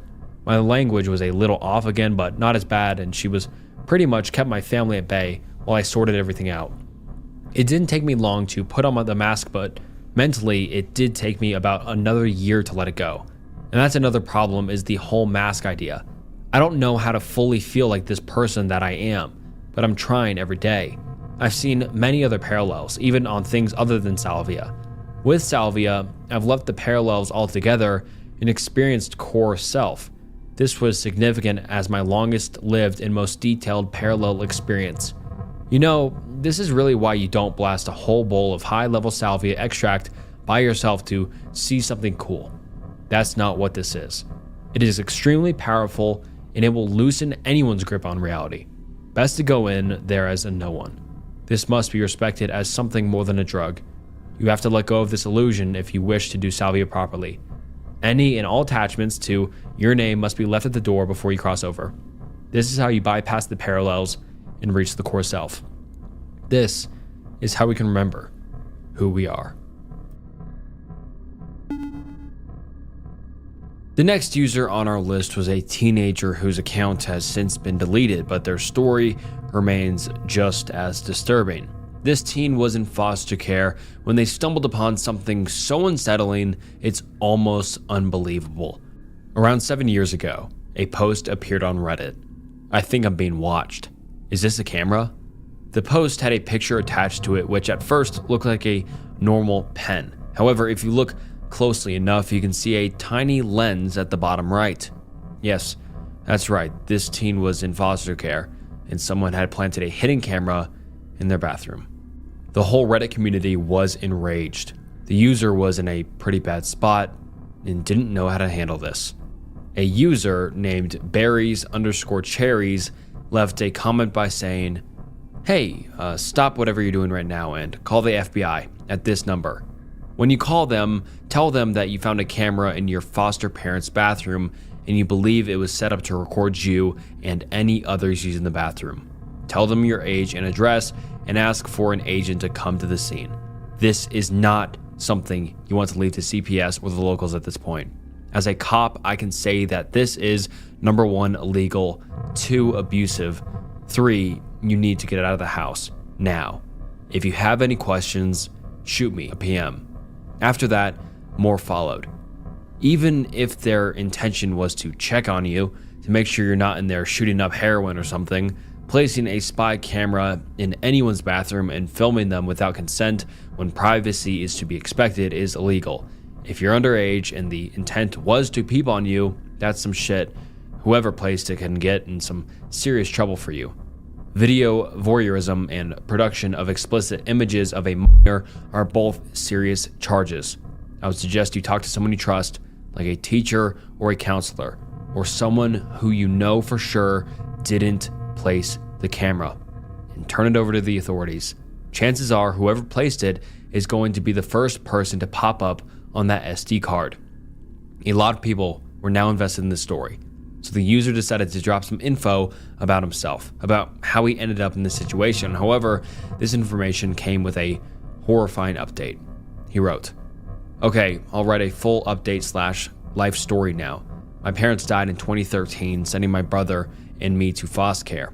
For the past 3 to 4 years, I've lived with this guy and his dad who have done some awful / creepy shit. It'd feel wrong to exclude the fact that he supported my brother and me for so long that this is unacceptable.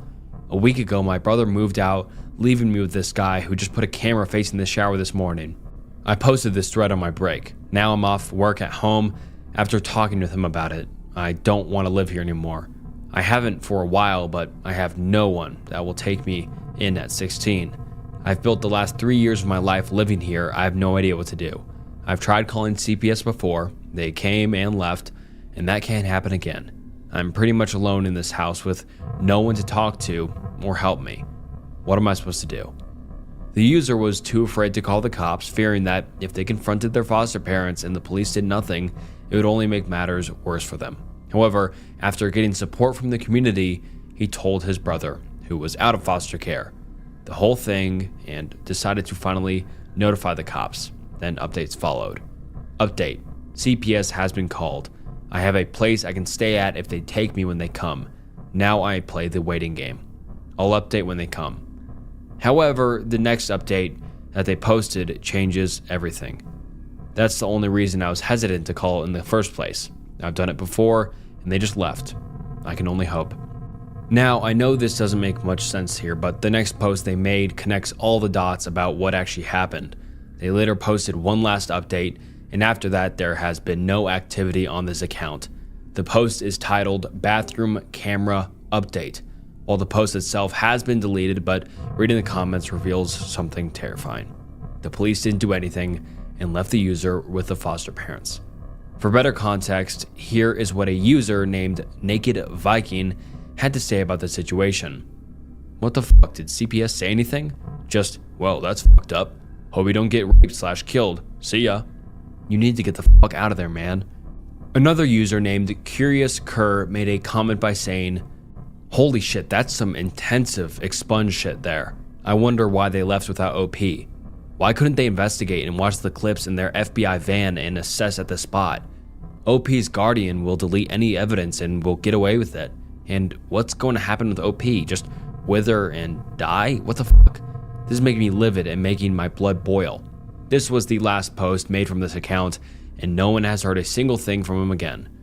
There were multiple people who actually contacted the authorities themselves to help the OP, however, it looks like the foster parents did get him in the end.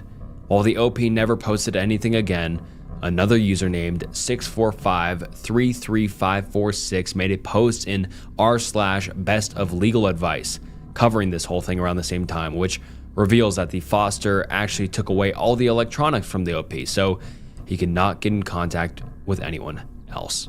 The post read, "What's that? Your proof foster parent is spying on you in the bathroom? Well, we'll leave you here while we look into it. Police. A teenager adopted into foster care came across a device in the bathroom they thought was a camera and brought it up on r/what is this thing?